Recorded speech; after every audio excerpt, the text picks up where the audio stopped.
Buckle up for another episode of Ghostfacers, a supernatural rewatch podcast. My name is Richard, and sitting shotgun as always is my brother in podcasting, Reed.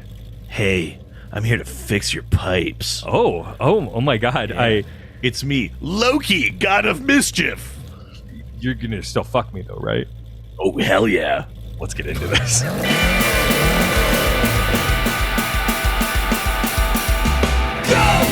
Ghostfacers!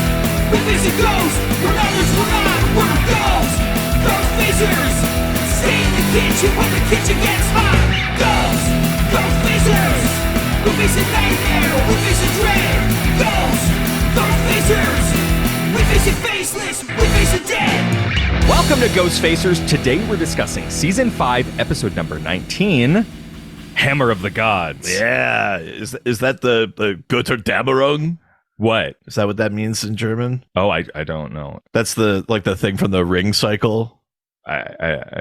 You're what? And then in the Matrix, they have the Neodämmerung. Today we are joined by past guests me, huh? who you may recognize from Season 1 of Canada's Drag Race. Welcome again, Juice Boxx. Hi, I'm so happy that we're reviewing an episode that I named my dick after. Good Lord, the Hammer of the Gods. Well, that's got a threatening aura to it. I'm kind of into it. Put the hammer down. Why didn't you ask me? I almost got to see your hammer. I'm slightly disappointed. You turned your camera off so you could stand up. Yeah. For those of you that didn't hear, are you going to cut that out? Yeah, of course. Yeah. No, I'm going to cut that out. Oh, yeah. For those of you that didn't hear, I had to get my water, but I didn't put my pants or underwear on, so they almost got a shot of the Hammer of the Gods, and also my precious globes in the back too. I love that so much. You are in the north with us, but not in the same territory. No, the north is big. Yeah. You just did a show last night for Yellowknife Pride. Yeah, I got flown out here for Yellowknife Pride. I was a last minute addition into this little show. So I found out actually, I think just like a week and a half ago that I was going to be coming up. Wow. Yeah, it was really last minute, but I feel really blessed. I'm really happy to be here, but it's my first time out here, and it was a great show. I'm having a really good time. That's awesome. I love that. I think that it's a thing that is slowly, we're getting more in the north. There's a lot of like drag shows and stuff, but it's a thing that we don't get enough of. It was really great. So the Yukon, where we are, has a festival every year called the Yukon Rendezvous Festival. And typically there are some drag shows that happen here, and most of the performers are brought up from Vancouver. And but during COVID, they couldn't do like the normal performances, but they still wanted to have some version of the show. And so they did like a all digital festival. But my favorite thing of all was the drag show. Instead of just having people do like performances at home and stuff, each drag star did like a music video. Oh, that's fun. And they just played them all together, and it was the funnest thing ever. Just watching like each different sort of level of like value of like production. Yeah, production value, like of what every person could do. It was so fun. I think it's a thing that the North really, really loves is drag, and I'm glad that you got to experience a little bit of that because I know the audiences here are so great. Oh, they loved it. And I'm glad that you like those digital drag music videos because I had to make so fucking many of those. I bet, yeah. Oh my fucking God. Like it's to the point where I got so good at editing and all these things because I just had to make literal music videos and like high production value because I was on fucking Drag Race. So you can't just be like, here's me in a wall. Yeah. Yeah. But it was just like, I always would be sitting there like, are people enjoying this? Like, do they like this? Like, because I don't. Like, this sucks. Like, it's very fun. I think that for me, the fun is like watching like how good some can be and then like how much fun some of the bad ones can be. Yeah. Well, the bad ones were bad, which was great. But bad. It's hard to make things by yourself though, too, is the other thing. Like, and perform it like probably that, all just feels like doing self-tapes. Like, nobody wants this. This isn't representative of what I do. My favorite was one, I saw this one person, I'm not going to name names because it was really bad, but this is kind of mean, but it was almost like they shot it on like an iPhone 2. Oh my God. But it read like an old home movie of like in the 90s of them trying to do like In the Arms of the Angel. It was so horribly bad that I was like, this is genius. Yeah, it almost like circles back around to like it's like kind of a deliberate. Like. Yeah. Yeah. Like I was just like, how can something be so bad? You know that Sue Sylvester meme? I'm gonna make a music video so bad. You know? Like, oh. I love that so much. That's awesome. We had to make so last year for the podcast this podcast was nominated for an podcast award, and our other podcast. Oh my god, congrats. Thank you. And we actually just got nominated again. Which is very exciting. Our other podcast about DC Comics that won last year, and we had to make an acceptance video because they weren't doing the event live, and so we had to record us like accepting it, but we didn't know what to make, and we had never been to and this is the first time they'd ever done it digitally, and so we didn't know what the expectations were. And you have been on this show. The other show is like more off the rails, and we're like not to be taken seriously. And so we made a sketch. We were like, we made our acceptance video like a sketch, like we were spending prize money, and that we didn't. Then we found out that there was no prize money. Like that was it. And then we got to the day where they did the whole thing. So it was all kind of these videos or whatever. And you're watching it. Everybody else was like thanking their parents, and they were like, and my producers, we're doing such important work, we can't believe that we're here, but this amazing community, and then we got to ours, so we were just like so not taking it we got a completely different memo than everybody else. It was very funny. But did people like it? I think we're slightly the black sheep of the Canadian podcast community. Honestly, fair. But what was great was our in the like forum as the awards were happening, someone was like, "Thank God this podcast won because I was afraid what their fans might do if they didn't." Yeah, which was like kind of an indictment, I think, actually. But that's so nice that the podcast is thriving, though. That's incredible. Like to see, like from I was on season 2 to now, like that you've winning awards, like you're thriving and everything. That's incredible. Congratulations. Yeah, things have been going really, really well for this podcast. I think we've cultivated a really like amazing community, a largely like female community, which is great because like that's kind of like not what the other podcast is as much. Although I would argue that I'm impressed with the representation we've got even on the 100% comics one, because comics can be a horrible place if you're not a white man. Yes, I mean so can the world. Yeah. Wait, is it the comic one has a mostly female fan base? No, this one has a mostly female one. The comic one has a pretty decent one, I would say. Yes, actually. Yeah. But no, Supernatural, believe it or not, the show, the hot show. Yeah, I was gonna say, I mean, Sam and Dean, come on. Yes, 100%. Yeah. As your line about puppeting Sam has no, it was getting puppeted. Yeah, getting puppeted by Sam. Getting puppeted. Yeah. That has been etched in the stone of this podcast. Oh yeah. Oh my gosh. I'm glad I made an impact. Oh yeah, the fan base loves Juice Boxx. That's why we definitely had to bring you back. I love you too. Let's talk a bit about this episode. This episode aired April 22nd, 2010. Okay. It was written by David Reed, Andrew Dabb, and Daniel Laughlin. And I dab. We have to dab. Yeah, Andrew Dabb. Yeah, we're very cool. This episode was directed by Jeff Woolnough and viewed by an estimated 2.82 million viewers. That's up in the higher end for this era of from the show. what Juice Boxx may have seen in season 2, the numbers have dropped. 4 million. Yeah. They definitely have like evened out around sort of just under 3 right now million. That's probably where it will. But a lot of this season's been around 2.5. We've had a couple of little spikes up, and this is one of them. Yeah, probably because it's a Trickster episode. 100%. Yeah, I guess I don't have to call him the Trickster anymore. We already know. Yeah, I was like, it's not really a spoiler if you say it, babe. No, I know. But Juice Boxx, I sent you the promo for this episode. Yeah, I didn't know why. I watched the whole episode and I was like, why did I get the promo? So we always talk about how they promoted the episode, because it's always interesting once you've seen the episode and then what they actually do to promote it. It's always drastically different. The show we watched it right before we started recording, and I think it's hilarious because they always miss the mark on the thing to talk about on the episode. And I don't know if it's because they're trying to like avoid spoilers, like the juiciest stuff or whatever, but like the juiciest of the boxes. The promo for this episode is about a hotel where they serve people. Like they only cut that part together, but it's like 100% not what this episode is about. That's like literally 40 seconds worth of the episode, and they took the full 40 seconds and put it in the promo. They also made it sound like super goofy too. For like, it was I found it to be one of the more like serious episodes, and I found like the promo was just like goofy hotels gonna pick you up. Yeah, like, eyeballs in the soup. Whoa.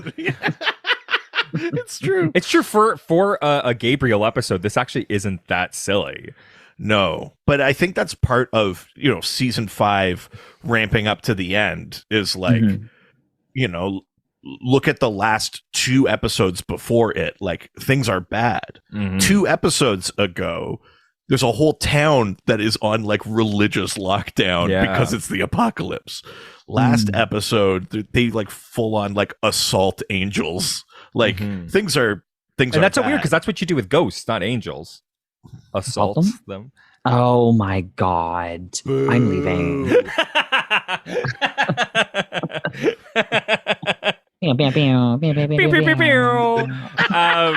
So let's talk about the international titles for this episode. Sure. So this title was taken from the Led Zeppelin's song Immigrant Song. Okay. But also it's a reference to Thor, who was mostly associated with the hammer.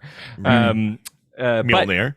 Yes. And everybody largely got this episode right, except for Germany. Oh God. I don't know. Germany, Norse mythology. There's only one direction that usually goes. It's actually a lot more sweet than I would expect. Oh, okay. I don't know. The dinner time. The German title for this episode is His Last Trick. Oh. Also, way to give away the fucking. Yeah, it's kind of a spoiler. 100%. Jesus. I know. Isn't that awful? I know. Germany coming in. Featured music from this episode. We've got After 1957 by The Bachelors. And TV Guide describes this episode as Sam and Dean are abducted and held hostage by gods who hope to use them as leverage in their efforts to stop the apocalypse. That is a good summary of what this episode is. That is not the promo. That is not the promo. And I would argue that the spoiler from this episode is Gabriel's involvement. Yeah, actually, that he shows up at all. Although, it's, as is always the case with Supernatural, it's just like you get the then and you go like, oh, okay. I mean, that's with every TV series. It's a thing that I always try. Well, it's not though, because not most TV series don't do a then now thing. Well, like, they do it previously on a lot. Sometimes. It was a thing about Lost that drove me crazy. Did it they was do like previously on Lost? Yeah. Because it's really like purged previously that show. on. Do you? Because I always think like, especially or when you watch like reality shows and stuff, and then they do like the like summary of the previous episodes, and it's always like, oh, they're really focusing on this person. That person's probably going to go this episode. And like you can't totally avoid spoilers, but it's like I need the previously on because sometimes I forget. Yeah, that's fair. No, totally. I forget. And it is a feature I like about Supernatural, but it is one of those ones where it's like, I don't know. You watch that then and you go like, I bet he's going to show up. I mean, yeah, that is always a thing with those. Imagine they did it and he didn't show up. You'd be like, what the fuck? Why was he?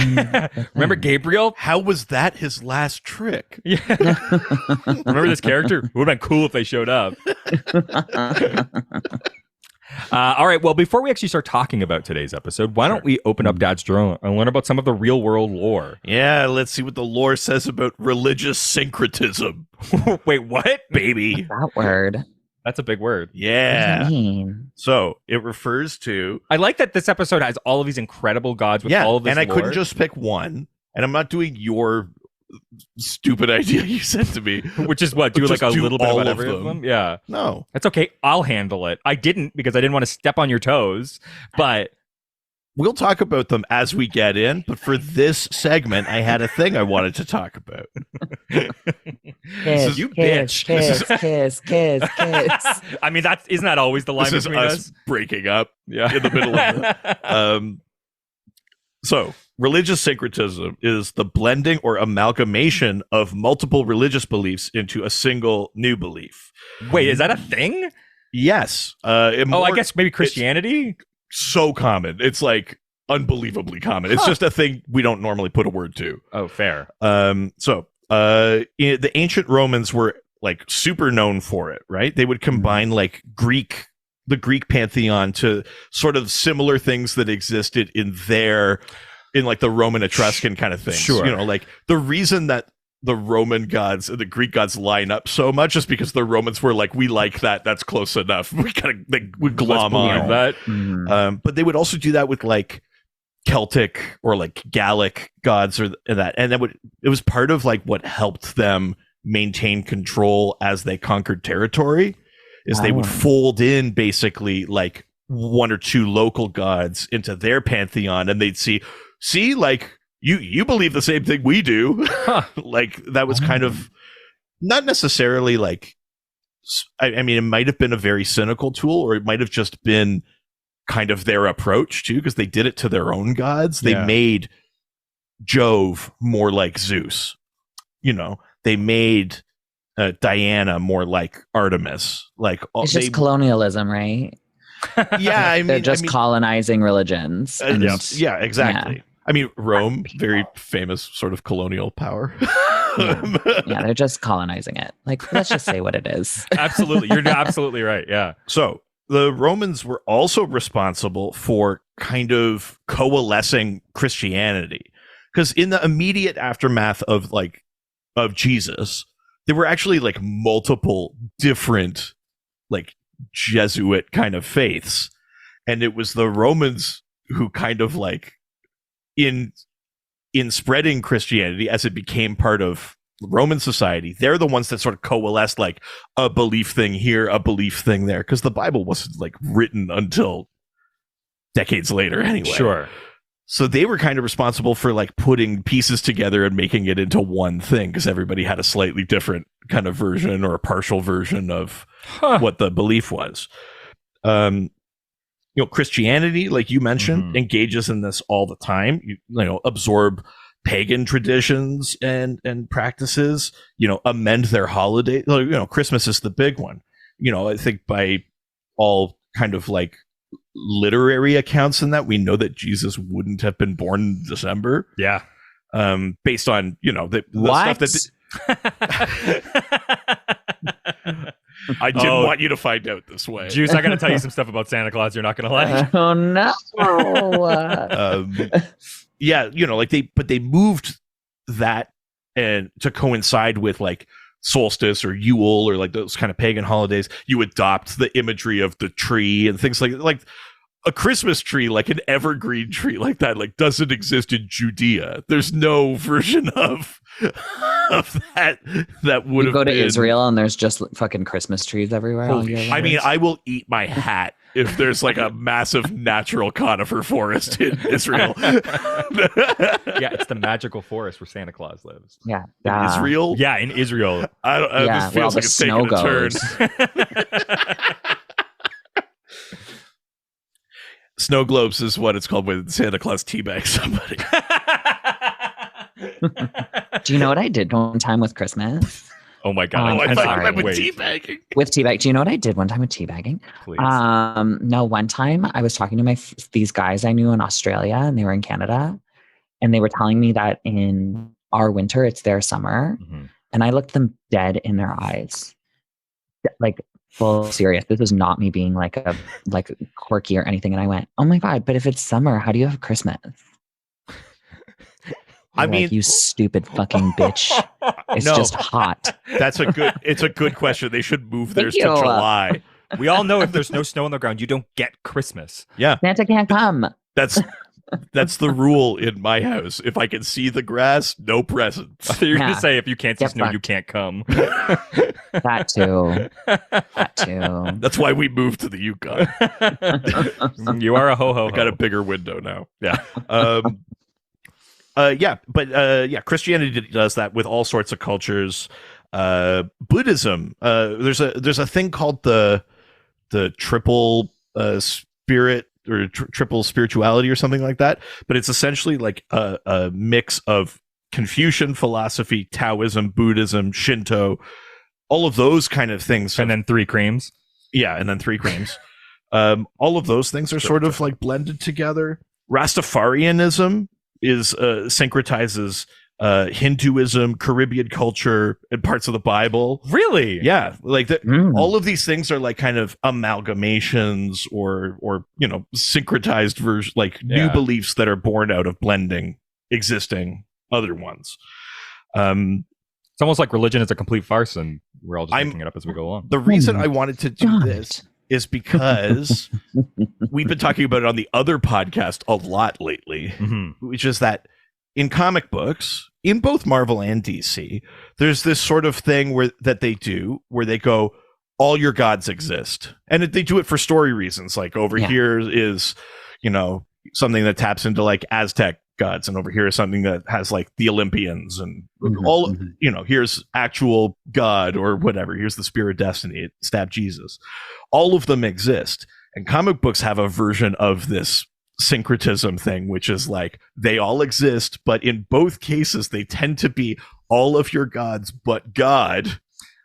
Certainly in DC, all of your gods but God are lesser gods.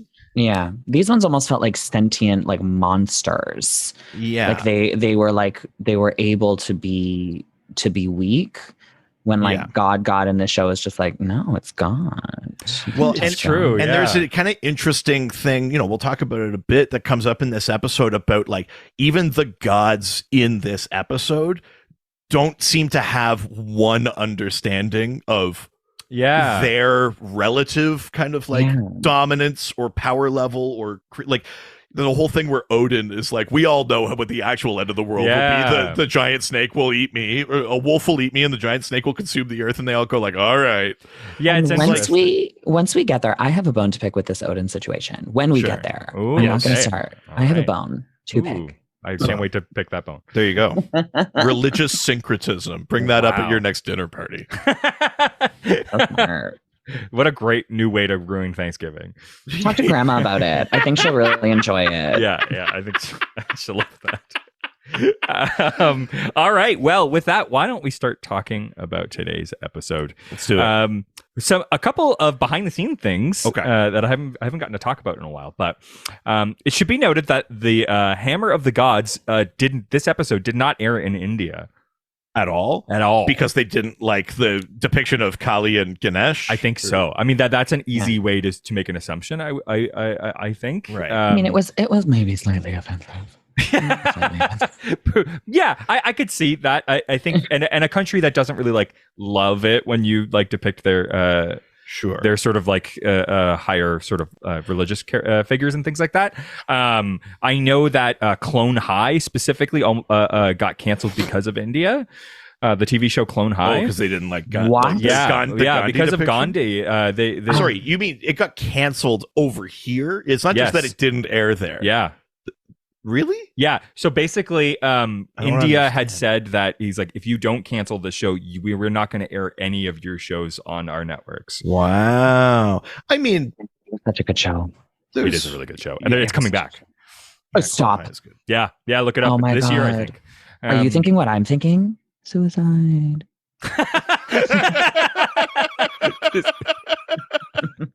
Great line.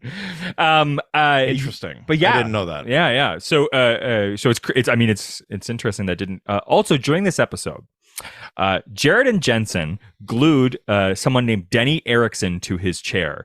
In turn, Denny used liquid nails on the door of Jared's trailer. What is liquid nails? Is that like a super glue? Nail glue. Yeah. That shit's like so intense. Ouch. Yeah. Apparently, Denny is a stunt coordinator and was a little too serious in the rehearsals. And Jared kept saying, "Why can't you be more chill? Stick around with us, relax." And then came the jokes. Wow.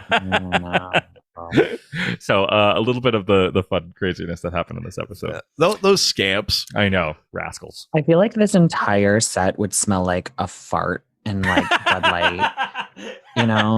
Like it feels like being there would just be like a frat house. Especially those first like 8 seasons. Yeah. Like any woman who was there was just like, I hate this. Yeah, it's interesting because around like this 6th or 7th season, they end up getting like around the 7th season, they get a female showrunner, and the show drastically changes in a lot of different ways, and I bet probably the smell is hopefully one of them. Yeah, we don't talk enough about the smell of the show. I mean, I'd love to talk about the smell. Doesn't it kind of give you like a smell? Like, when I mean, now that you say it, I don't disagree.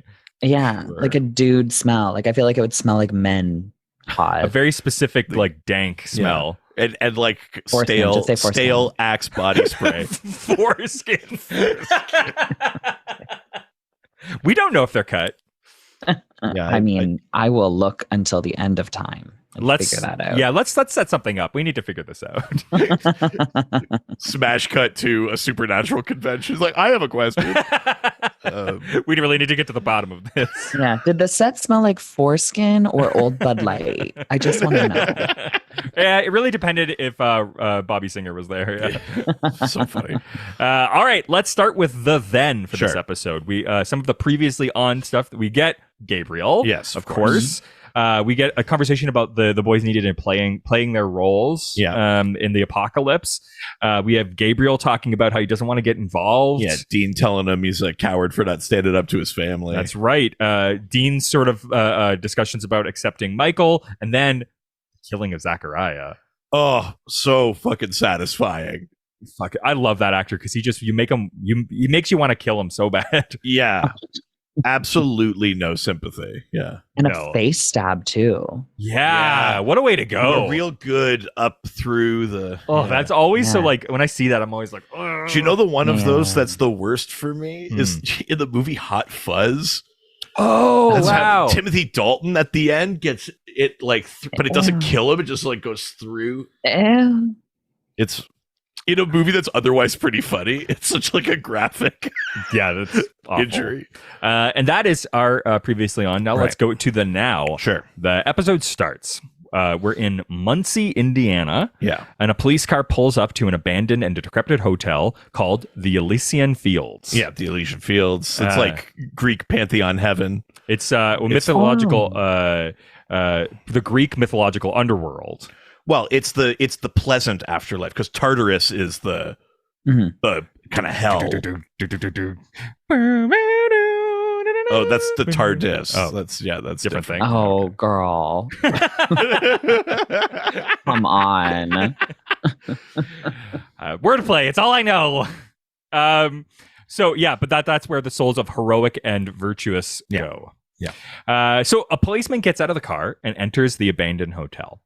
The officer turns around and sees a man in a tuxedo. Yeah. Totally not weird. Yeah. I mean, what a great selection of actors. Yeah. For that type of like eerie sort of kind of stuffy hotel like clerk kind of person. Like really good selection. Yeah, totally. Feels like he could play like the Sweet Life of Zack and Cody like clerk. Like that feels like the type of guy he is. The policeman tells the tuxedo man that he can't be there, but the man begs to differ. He has to get things ready. He says they're all coming, all of them. And he adds, we each have our own parts to play. Even you, the man says cheerily to the policeman, you are dinner. Yeah. And then he just fucking whips him across the room when there's blood splatter everywhere. I think what a great cold open. I think it's really good. It's one of my favorite ones because they do such a really cool job of making it like this guy feels really out of place. I really like his performance. You get like genuine fear. It's such a cool set. This like beat down hotel. Yeah. I love this intro. Yeah. It looks awesome. It's gross. Yeah. Well, yeah. And appropriately gross. Yeah. That guy that like the tuxedo guy. Yeah. He almost looks like whoever the actor is in You. Oh, I've never seen that. Are you talking about the guy from Gossip Girl? Maybe. Oh, yes. Yeah. Penn Badgley. Yes, that's his name. Yes. Oh my God, not at all. Okay. Never mind. I'll be over here if anyone needs me. Yeah, no. Maybe Penn, his like gross uncle. Yes, Penn is way hotter than that. Yeah. Oh, hot. Lock me in a box in the basement. You know? Also, the worst the worst decision to find out who was Gossip Girl. I was so pissed off. Spoiler. I'm not saying. I'm just saying that it's a separate information that Is it a spoiler? That was like 15 years ago. I'm still upset about that. So we then go to the Winchesters, who are pulling up to the Elysian Fields, which has now been fully restored. Yeah. And it looks nice. It looks like a great hotel. And they walk in, and even Dean's like, "Oh, like nice digs for once, like not like a roach motel." Yeah, it's a much better thing. Though when we actually get into the room, it does feel like it's like it's 100% the exact same set. Yeah, it's the exact same room. I don't know how they get away with that, with the exact same room every single time, every single hotel. They make some changes to like the aesthetics. I didn't notice it as much on the first watch through, but I'm really seeing it. Like at this point on the rewatch, they mostly. Do you know what it is? Tell me. No, you say it. You go. I was going to say, I think largely they change the perspective of the room the way that you're going into it. They add stuff in the windows depending on the motel that they're in, and they also like to theme a lot of the motels. Yeah, but it always has that same like Latisse see-through wall. Yeah, that's exactly every time. I was just like, Bestie, get rid of the fucking Latisse wall. I know you like the way it does the lighting, but holy shit, it is. Switch it up. It's 100% the thing that gives it away every time. Yes. Yeah. And that's the one that did it for me in this one, where I was like, this nice hotel has that. Like, that's a thing you'd put in a motel because the door goes to the outside. Yes. So that's the thing that gives you like a little. A Entryway. hotel would just be like, and you're here. Yes. Or it'd be like the little hall, right? And then you'd be in the room kind of thing. Mm-hmm. But the man that we saw from the beginning of this episode is now behind the hotel front desk, and he is wearing like a red hotel employee jacket, and is checking the boys into the hotel. Yeah, he's a concierge. Yes. The man remarks about the cut on Dean's neck suddenly, and immediately produces a Kleenex to clot. Yeah, he's like, "Oh, you must have cut yourself shaving or something." The man gives Sam and Dean the key to their hotel room, and Dean asks if the hotel is a coffee shop. The red jacket man says the buffet, all you can eat, best pie in the tri-state area. Yeah. The buffet is now stocked with like what it seems to be every single pie possible. Yeah, I mean, amazing. Yeah, it's literally. I'm surprised you're not doing a sandwich segment. Honestly, do you have one planned for this episode? Juice Boxx doesn't know. I know. You'll see, but there's a thing that we've been starting to do is like a segment in the middle of the show that I don't like, but it started with a discussion about sandwiches, and now Reed tries to ham fist a thing about food every episode. I don't have to ham fist it. This show is very food centric. It's a totally natural segment to have in so there. if something weird starts suddenly happening, now you understand what's coming. About food. I mean, I like food. I'm kind of hungry. I'm fine to talk about it. Okay. Well, if we get there, who's to say? Dean takes a slice of pie and moves to find a seat, pausing at the sight of a beautiful woman in a red dress. Yeah. Swirling a pink martini with a swizzle stick. Yes. Gorgeous woman. Yeah. Absolute stunner. Yeah. He asks how she's doing. She cuts him off and says no. I'm not gonna lie. That kind of that made her so much hotter. Her just going like him going like well, and she goes, I know, no, and I was just like oh man. So we know she's a little bit of a sub there, bestie. Yeah, no. Yes.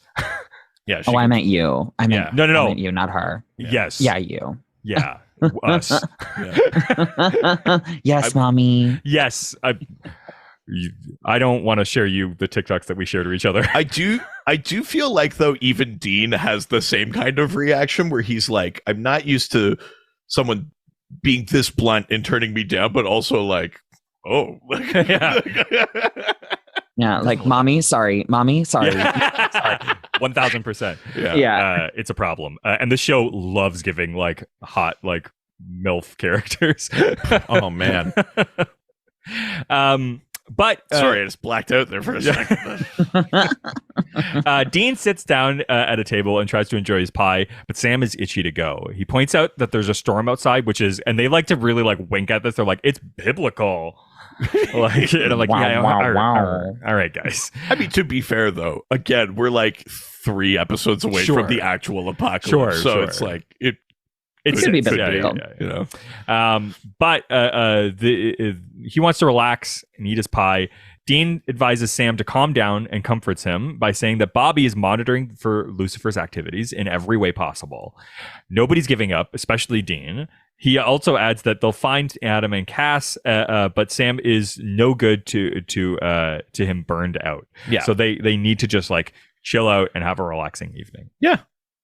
He tells Sam to take the night off and enjoy it. Behind them is a waitress who's rushing off to the kitchen, where the chef is preparing another dish, including what appears to be a bloody, severed arm on a cutting board. Wait. Oh, Oh my god! Were you not prepared for this? No, This sorry. dumb thing. Wait. I gotta turn my volume up. Oh too. my god! Wait. This Oh my is so God. bad. What is No, it? this is the way podcasts do it. I'm excited. Jesus Christ! Hello, Reed. Hello, Richard. Richard, I've heard you don't like this segment, so I'm hoping this little jingle will turn you into a What the sandwich fuck is slut. happening? Richard, Do you wanna you build a want to build a snowman? segment? It could be real fun. You don't seem happy anymore. You just want more not meaty buns. We're all just sandwich slutties until we're not. I like my meat on rye. Do you want to build a segment? It's time for sandwich segment. Really? Okay, bye. What the fuck was that? That is Did you something write that? that's one of our fans made that. It's the supernatural sandwich segment, baby. a thing that hasn't been Wait, about was that the- sandwiches since the beginning. Was that the intro music Yes. for it? Yes. Wait, you made an. Oh my god! One of our Okay, fans we'll talk made about your this. sandwich. Oh no, I'm not making fun of it. I'm saying you're an incredible, talented, amazing person. I'm just saying I didn't realize there was a fucking intro music. Yep. This Yeah. thing We started keep as a joke getting new theme songs submitted. So every single time. Wow, I all love right. a jingle. So, for today's supernatural Crowley sandwich impression. segment, I want to talk about Joe Metheny, the guy that was grinding up human meat and serving them to people in burgers. Oh, this is a German guy, isn't it? No. Oh no, that's a guy that wanted to eat people on Craigslist. Yeah. That's a different thing. So this is a guy from Baltimore. So this guy was a serial killer. Basically, it started like he was Is this a Sweeney Todd situation? kind of. It started with Sweeney. very unhinged and is like kind of like sort of deranged pursuing an ex-girlfriend and like sees these couple of people under a bridge, doesn't believe them when they say we don't know who your fucking girlfriend is, and he murders them. He sees a guy fishing who he thinks sees that happen, murders him, and they all end up in the river. He just dumps the bodies. Sure. He is briefly in jail awaiting trial, but they can't prove it because they never find the bodies, and he gets out. But then he immediately starts just like hunting people down, demanding to know if they know where his girlfriend is and killing them. And at this point, he starts dragging their bodies back to his house and taking the meatiest bits and grinding it up, mixing it with beef and pork and incorporating it into the burgers he's selling out of like a roadside barbecue stand. Oh my god. Yeah, and this is very, very. He would eat some himself as well. This Was it feels good? like he's like saying it's about. Is it good? Was it good? Well, it's funny you should say that. I've got a. Gamey. It was probably really gamey. Well, here's the thing.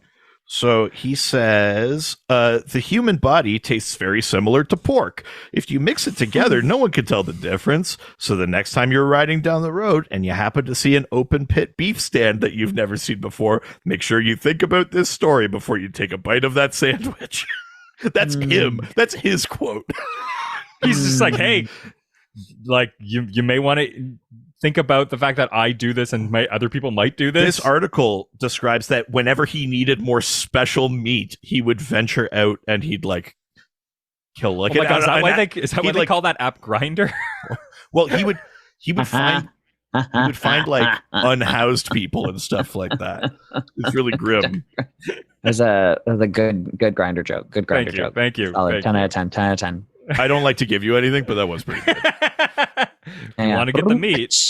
Yeah.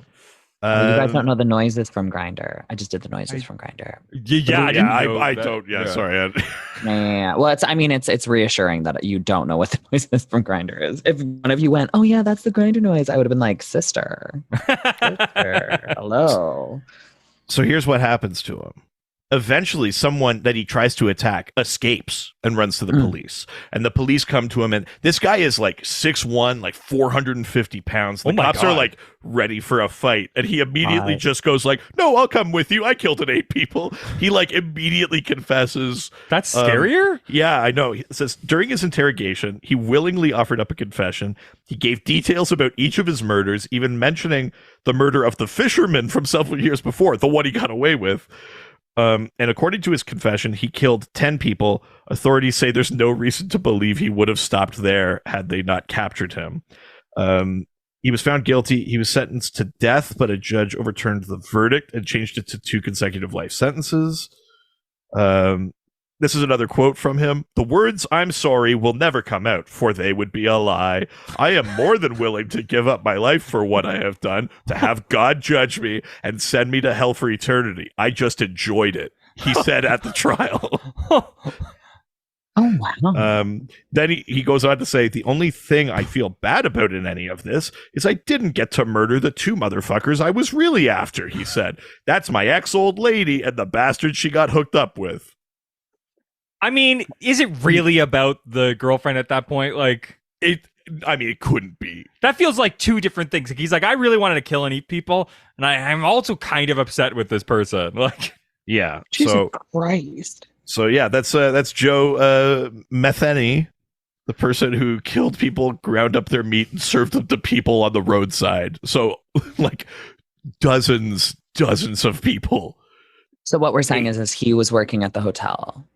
Cooking. Yes, 100%. He was like, do you know where my girlfriend is? Nope. Are you I'll just be in hiring? the kitchen. yeah.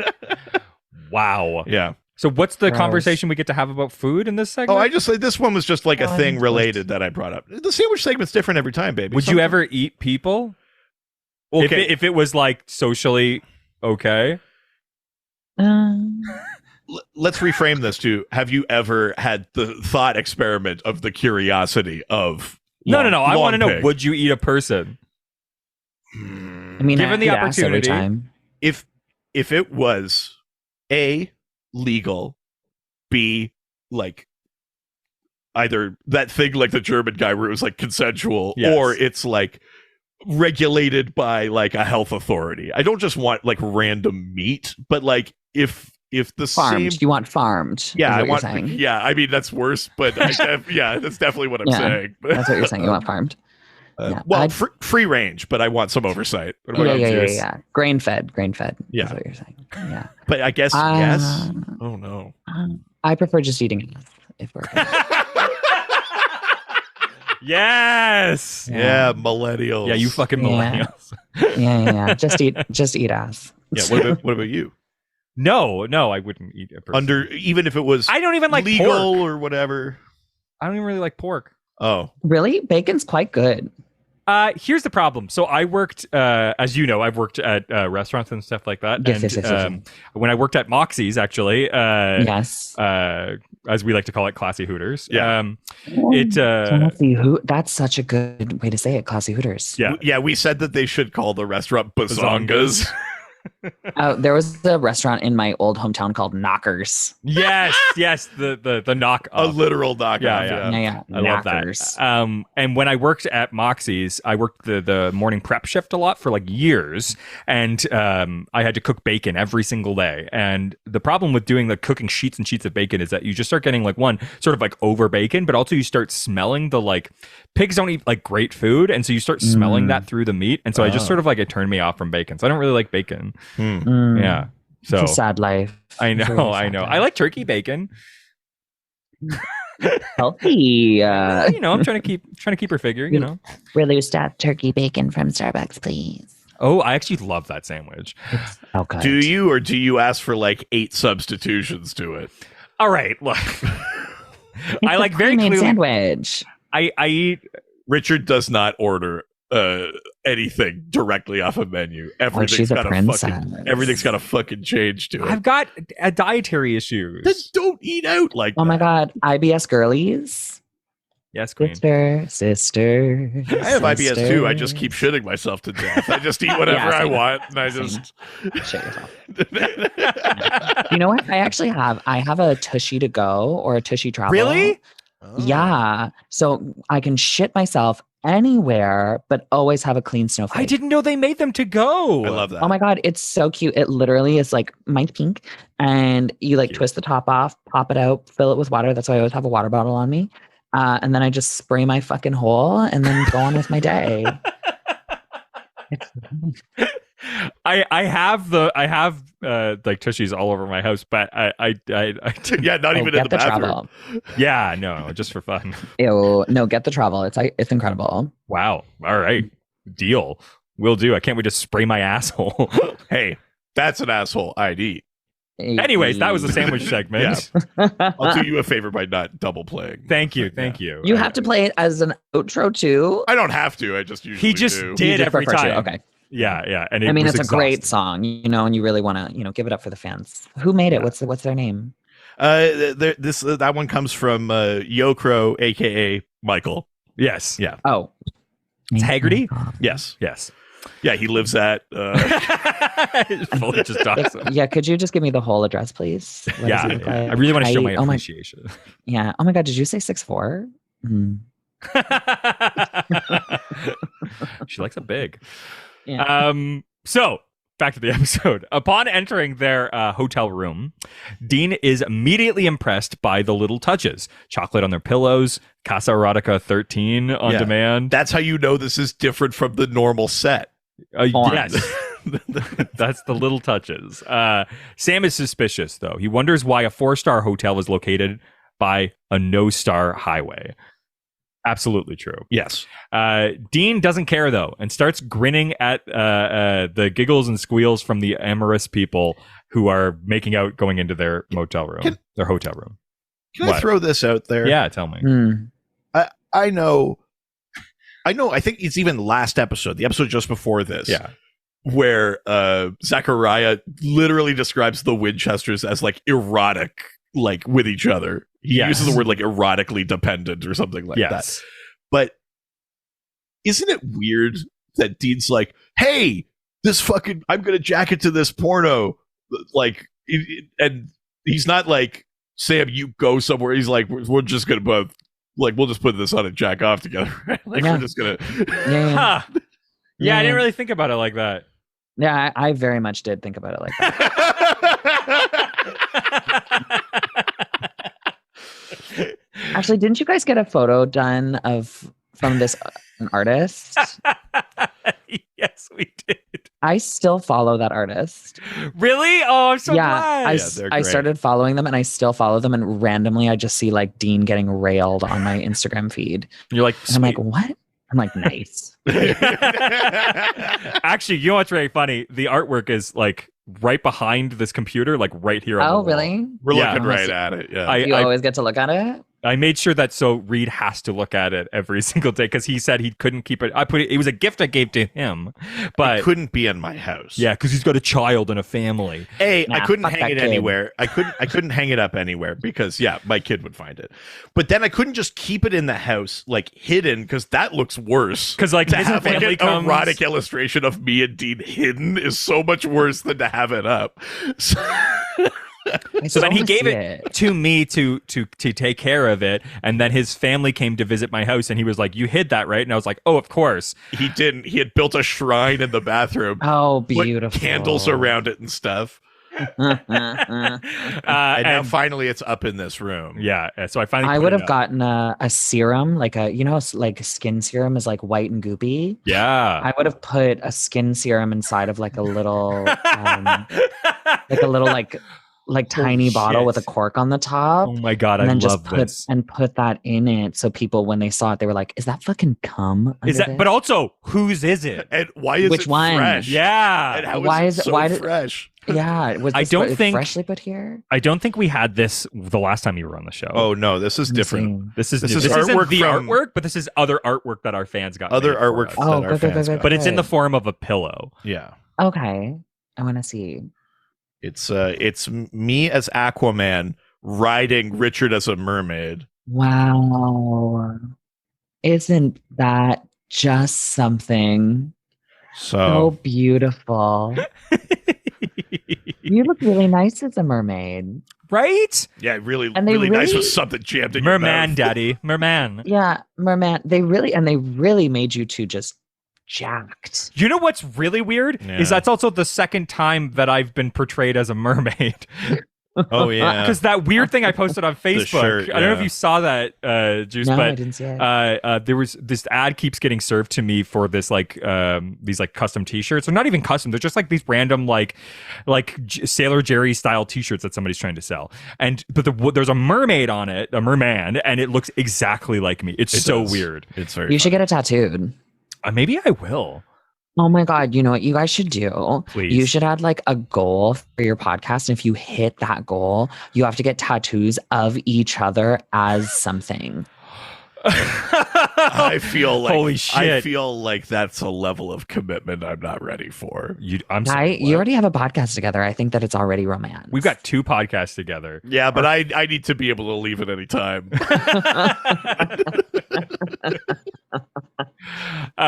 So anyways, this couple is heading into the hotel room next to them, and they're clearly gonna fuck. Yeah. Yeah, Pound Town. Yeah. Absolutely. Do they ever? Yeah, and yeah, they the boys head into their hotel room, and suddenly they can hear the neighbors so much so that they actually start bursting through the wall. And it's like a brick wall, like masonry is Yes. dislodged. just weird for that kind of hotel. Yeah. But yeah, and so the boys go in to investigate. But when they head in there, it's like as nobody was ever in that room. Yeah. The blankets looked a little disheveled. Yeah. Oh yeah, sure. Yeah. It's like, nobody's Yeah. fucked in this room in 40 years. So they go to report the noise to the man at the front desk. Yeah. And he calmly tells them that the couples that they're concerned about are honeymooners, Mr. and Mrs. Logan and Schnick, and they've already left. Yeah. They've already checked out. And he adds a bright smile. Dean points out that it is not only weird for them to check out in the middle of the honeymoon activities, but they're left without a diamond ring. Yeah, that's right. Yeah, they find like the engagement or the wedding ring or whatever. No, Yeah. exactly. You can't digest, metal. So. Yeah. I've tried. Not with that attitude. Much to Dean's disappointment, the brothers realize they have a case here. Yeah. One night Dean, off. Dean says, yeah, can't we just get one night off? Yeah. Sam agrees to monitor the creepy concierge, and Dean takes to the halls to investigate. Yeah. Sam follows the concierge down a hallway, but loses him around a corner.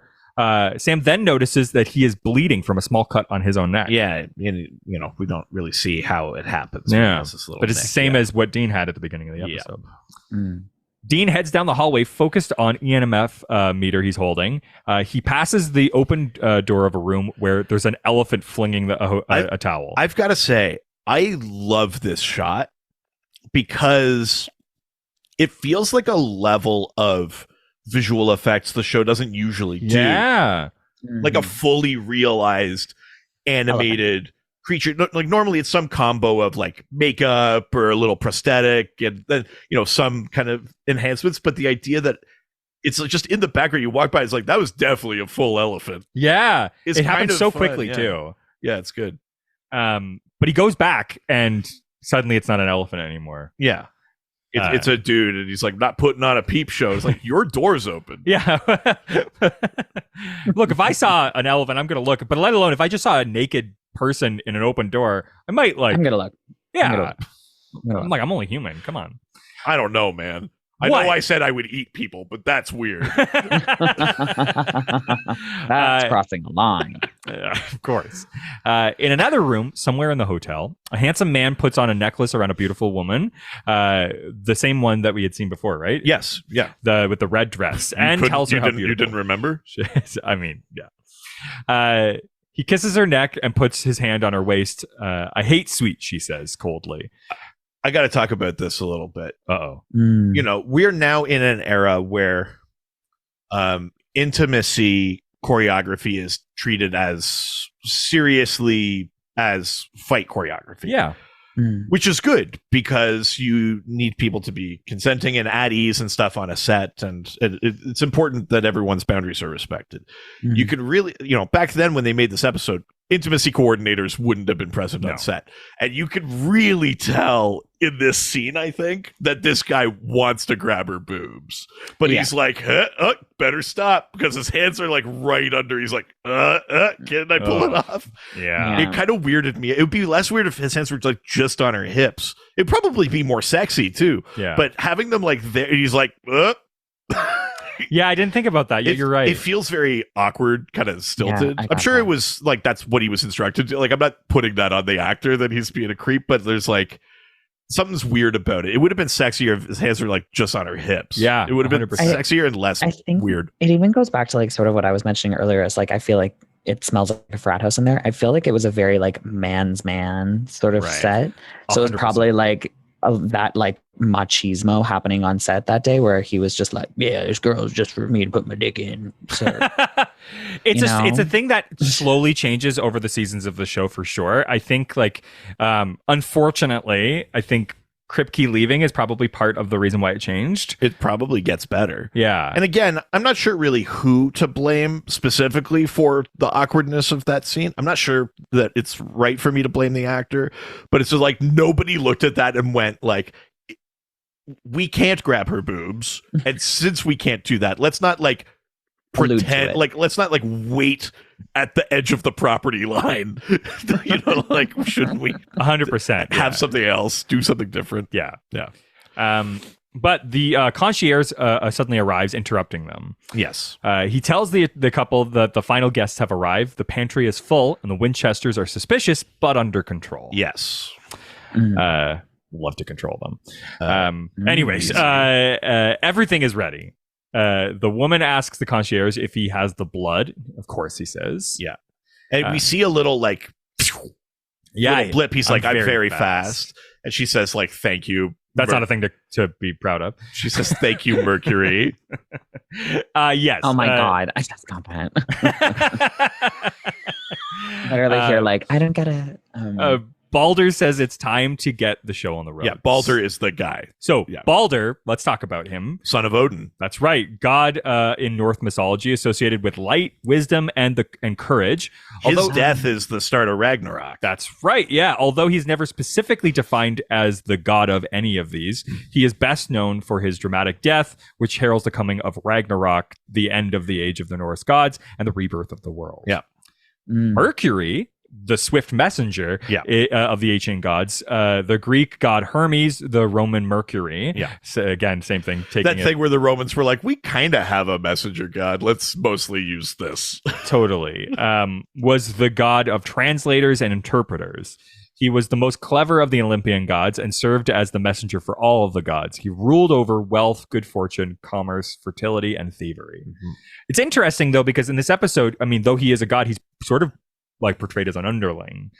Well, I mean, but even like, I mean, he's one of the, Hermes rather is one of the 12 Olympians, like a pretty major god, but he's also like not up there with like Zeus, Poseidon, Hades, right? So I think even by the scale of Roman, Greco-Roman gods, Mercury is not top tier, which is another kind of interesting thing about this episode is that we've got like Odin and Mercury at a table together, and you go like, where's Zeus? Yeah. Also, shouldn't it be like everyone with authority over their pantheon should be there? It's I like that it's not, because we get a sort of better blend of things, because ultimately like your god of gods are all kind of similar to each other, but it is weird if you think about it.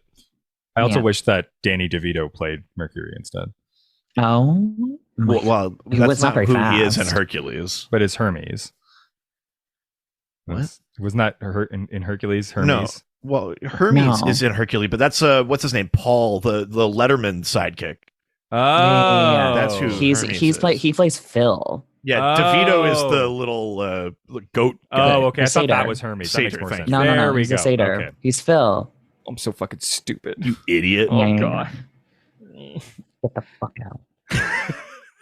As Sam Juice Boxx and I will take it from here. Yeah. This is my podcast now. Yes, Daddy. Sam and Dean rendezvous in the lobby and trade their strange stories. Yeah.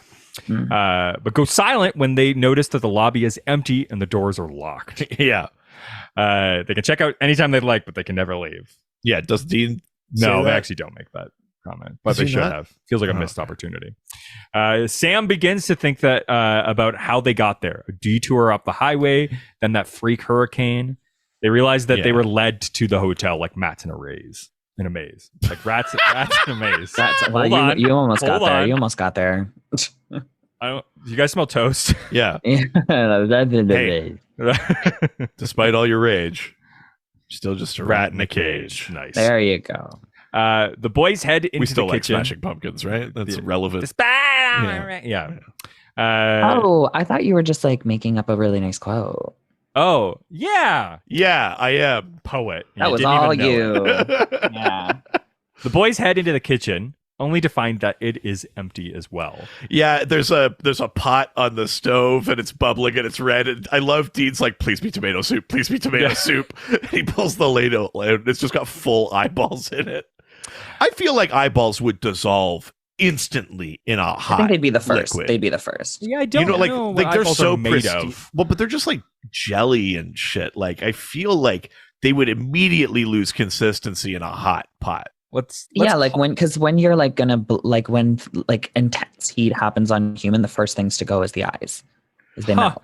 Yeah, you're right. Let's call the burger guy. Do eyes melt? Melt. Weird. Okay. Yeah, that is a thing that's always portrayed. Can eyes melt? Yes, of course. Their substance is highly susceptible to heat. What are eyes? They're the things that you see out of under your eyebrow. Corneal, darling. I appreciate that. Yeah. But what are they made of? Do eyes melt in fire? First of all, staring into a fire would not allow contact lens to reach its melting. But Jesus, what are people searching? Yeah, I mean, I think they would. What are eyes made of? They're mostly like a jelly. But what's that jelly? What do you mean? But what is the like jelly? goopy stuff. Like a gel. Like, yeah, but isn't gel made of like horse hooves and stuff? Like, what is actual gel? It's like a gel is like a type of substance. We make gelatin out of horse bone marrow and stuff, which replicates the consistency of what a gel is. What is in the gel? Jesus, I hate this. You need to start a new segment, a science segment. Ooh. Yeah, does it melt? Yeah, will it eyes? Yeah. Dean makes a comment, Motel Hell. This is a reference to the 80s campy slasher movie Motel Hell from 1980 about cannibalistic motel owners. Oh, interesting. Very relatable. Sure. Sam then eyes a freezer, and creeps up to its window, only to be startled by a frantic hand that is starting to bang on the window. Yeah, a bunch of people are... Yeah, like, let me out. Yes, let me exactly. out. Yeah. Not good. Yeah, it's not like a fun hand on the window like Titanic style. Oh my God. Sexy hand. Yeah. Sweaty hand. Yeah. I don't think the hand was sweaty. Huh? Yeah. Eat me like one of your French girls. Fuck yeah. Oh, sorry. I did you just say paint me? Did you just do the me. quote? I said eat me like one of your then French girls. I was right to laugh then. I laughed yeah. and then no one else did and I thought I misheard it. No. It was E. Okay, good. No, I was just reveling in your laugh. That's why I didn't laugh. Okay, that's good. You did good. Yeah. I'll be over here if anyone needs me. Sam fumbles as he pulls out his lockpicking kit. Dean yells at him to hurry up, but it's too late. Behind Dean are a heavy Asian man and a black gentleman. Yeah, the heavy Asian guy is... We'll get there, but... Have we not met them yet? No. Oh, okay. These are new. Yes. But But yeah, he's also a great line because he's like someone's right behind me, isn't it? I always love that. That's always my favorite thing in like a movie or a TV show. It's like when you start talking like boldly and then you're like, they're right behind me, aren't they? Yeah. It's always a good one. I like that a lot.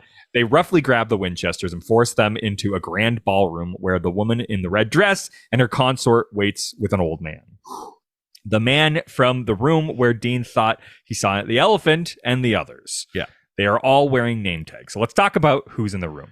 We've got Ganesh. That's the kind of the elephant deity. Yes. So That's this is Ganesha is known as the remover of obstacles and the offspring of Shiva. Yeah. The Hindu god of destruction, and his consort, the goddess Parvati. Yeah. Several myths detail his birth and acquisition of the elephant head. Yeah. The old man is Odin. Yeah. Odin has many names and is the god of both war and death. Half of the warriors who die in battle are taken to his hall of Valhalla. Mm-hmm. He is the one-eyed Allfather who sacrifices his eye in order to see everything that happens in the world. Yeah. The woman in red is Kali, the destroyer. We've met before. Kali, in Hinduism, goddess of time, doomsday, and death, or the black goddess, the feminine form of Sanskrit, Kala, the time, doomsday, death, or black. This makes me a bad person, but when the name Kali comes up, I think about Michael Scott doing the Diwali song. Yes. The goddess of destruction, Kali, celebrates Diwali. That's very cute. I'm very sorry to... That's okay. I'm glad you derailed that for us.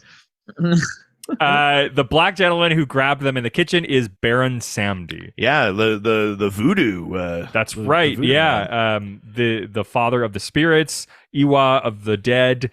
Bawan Samedi is considered to be the wise. It's considered to be wise because he holds knowledge of the dead and the outer world. Baron Samedi's a James Bond villain in Live and Let Die. Yeah.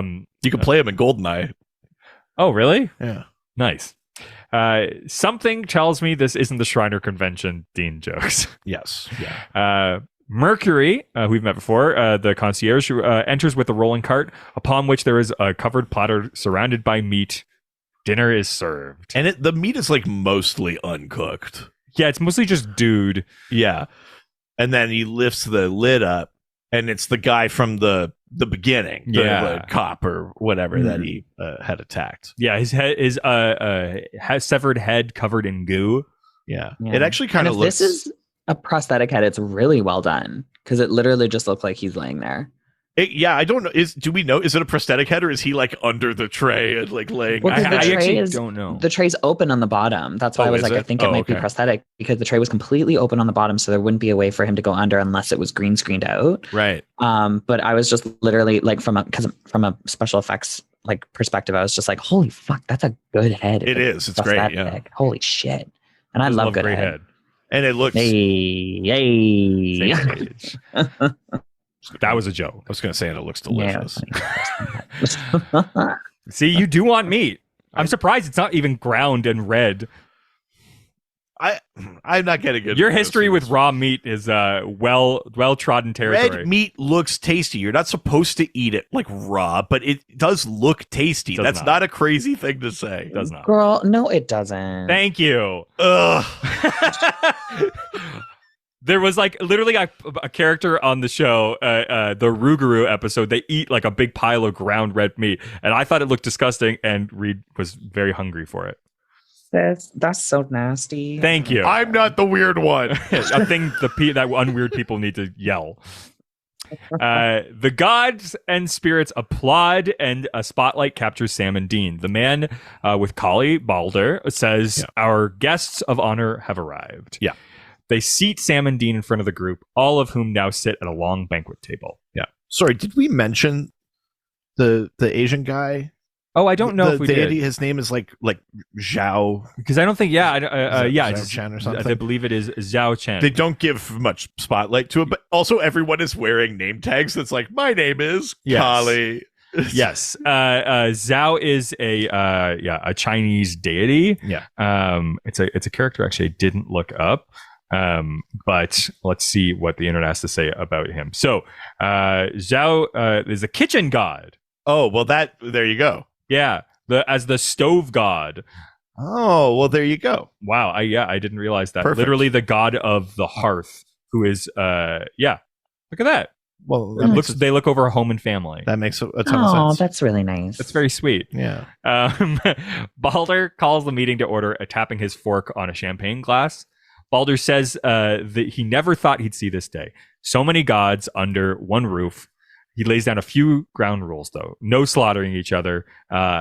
Easy on the wrath. He also says, like, try not to, like, kill the virgins in this area. Yeah. We're trying not to draw a lot of attention. I do like that Sam and Dean kind of share like a gods. We're so fucked. Yes. Like, very much so. Yeah. We all know why we're here, Balder says. The Judeo-Christian apocalypse looms over us. I know we've all had our disagreements in the past. The time has come to put aside and look toward the future.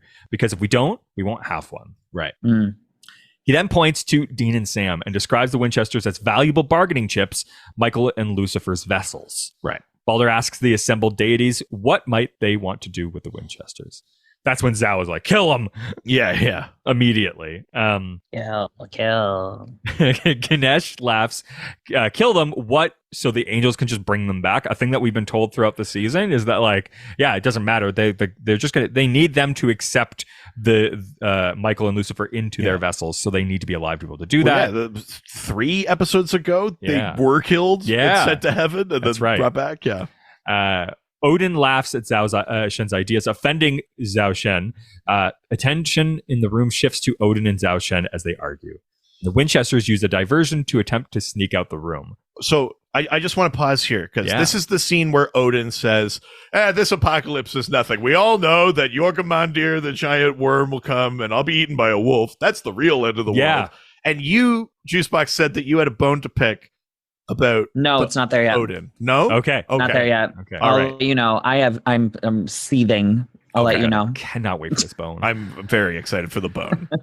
It's not that good. It's No. It's not that good. incredible. But a chandelier suddenly drops to the ground, Right. blocking their way. And stay, Callie says. And I Yeah. go, yes, mommy. Yeah, obviously. Of course I'll stay. Yeah. Anything.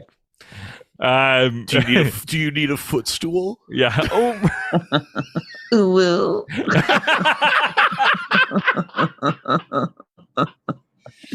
Ooh, mommy. I'll Oh my stay. Yeah. I mean, we've been way too upfront about our sexual preferences on the show, but this might be the most telling. Yeah. Oh, yeah, babe. Yeah. Look, I just want a strong woman. What's wrong with that? I mean, why would they make the show this sexy if we're not supposed to talk about it? Absolutely. I don't know. If there was a Valkyrie episode, I feel like you two would just cream your pants the whole time. Just 6'7" woman ready to beat the shit out of both of you. Did you see that TikTok I sent you this morning? I did. She's as tall as the door frame. Yeah. That does it. Yeah, she walked into the chandelier. Anyways, Jesus Christ. Back to thirsting about Sam and Dean. Yeah. No. Callie declares the deities have to fight. She declares that the only thing the archangels understand is violence. Yeah. It's them or us. Yeah. Mercury politely suggests that they haven't even tried talking to the angels. Callie turns her cold gaze on him and immediately begins to choke on blood. Yeah, sort of like Darth Vader kind of style. Yeah. Balder stops Callie from killing Mercury outright. Then the doors That was rule fly number open. 1. I know, yeah. Don't slaughter each other. That's when the doors fly open, baby. And Gabriel colorfully struts in and says, "Can't we all just get along?" But they address him as Loki. Loki, that's right. Here's my bone.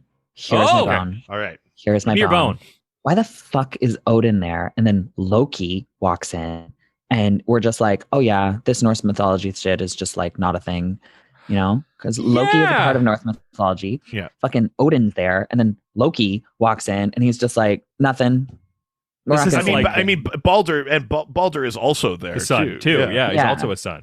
A lot of Norse things happening right now. It is very like heavy with North mythology, and also nobody's recognizing that it's like everyone's acting like they're on the same plane. So sorry. We're saying the bone is that nobody like. There's no version of like brother, like something. Yeah, like there's that. just no acknowledgement. You're That 100% right. I was sitting there like, what the fuck is this shit? Like I was getting so frustrated, Right. for no reason.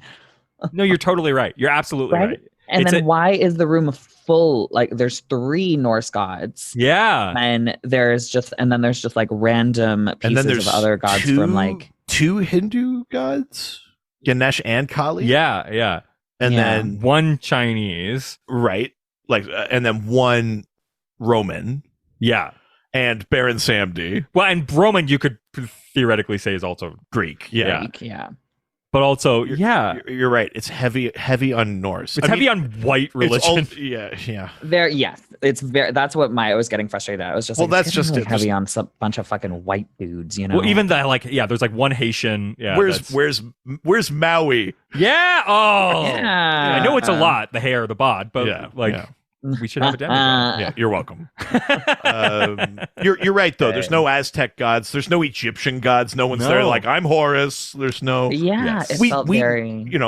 Spoilers, but like Long-term. we meet some other deities from other pantheons later. Theoretically, you could say. I mean, that Baldur says like it's great to have so many gods, but he doesn't say it's good to have all of the gods under one roof. That's true. They could have put out an invite and nobody. I guess these are just the only ones that like can stand to be in a room. Yeah, for a bit maybe. But... These are the ones in the group chat that stayed in the group chat. Yeah. They were like, okay, besties, like let's meet up. Ugh.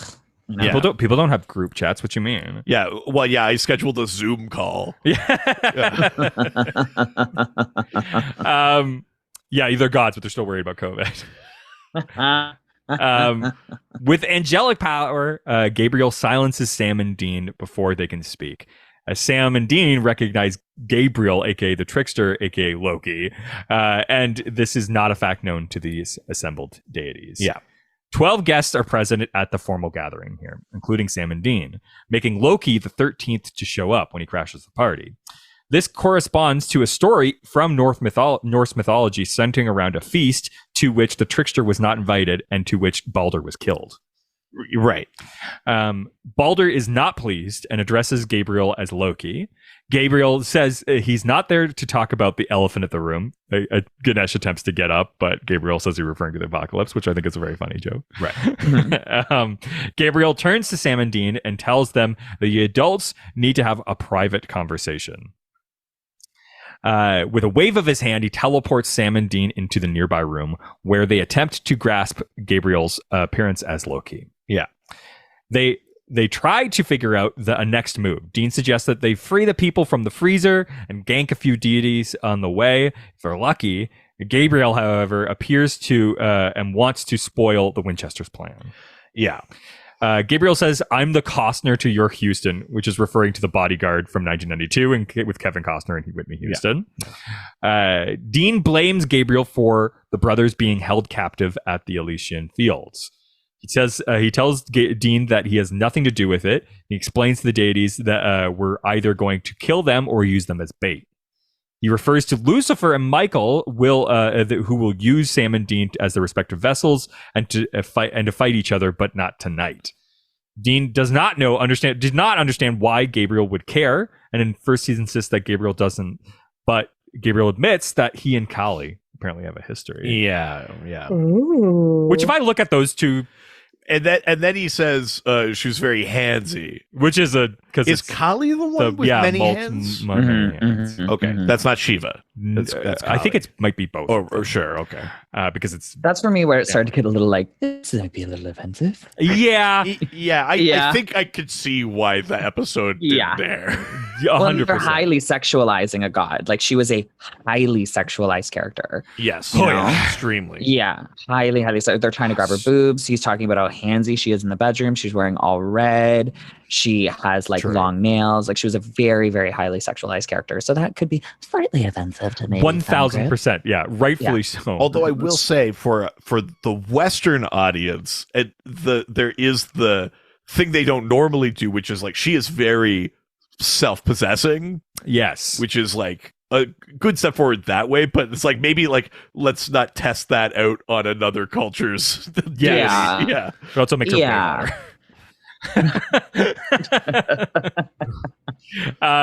Then Sam sees a glimmer of hope in the situation. He asks Gabriel if the deities could conquer Lucifer, and Gabriel laughs. Yeah.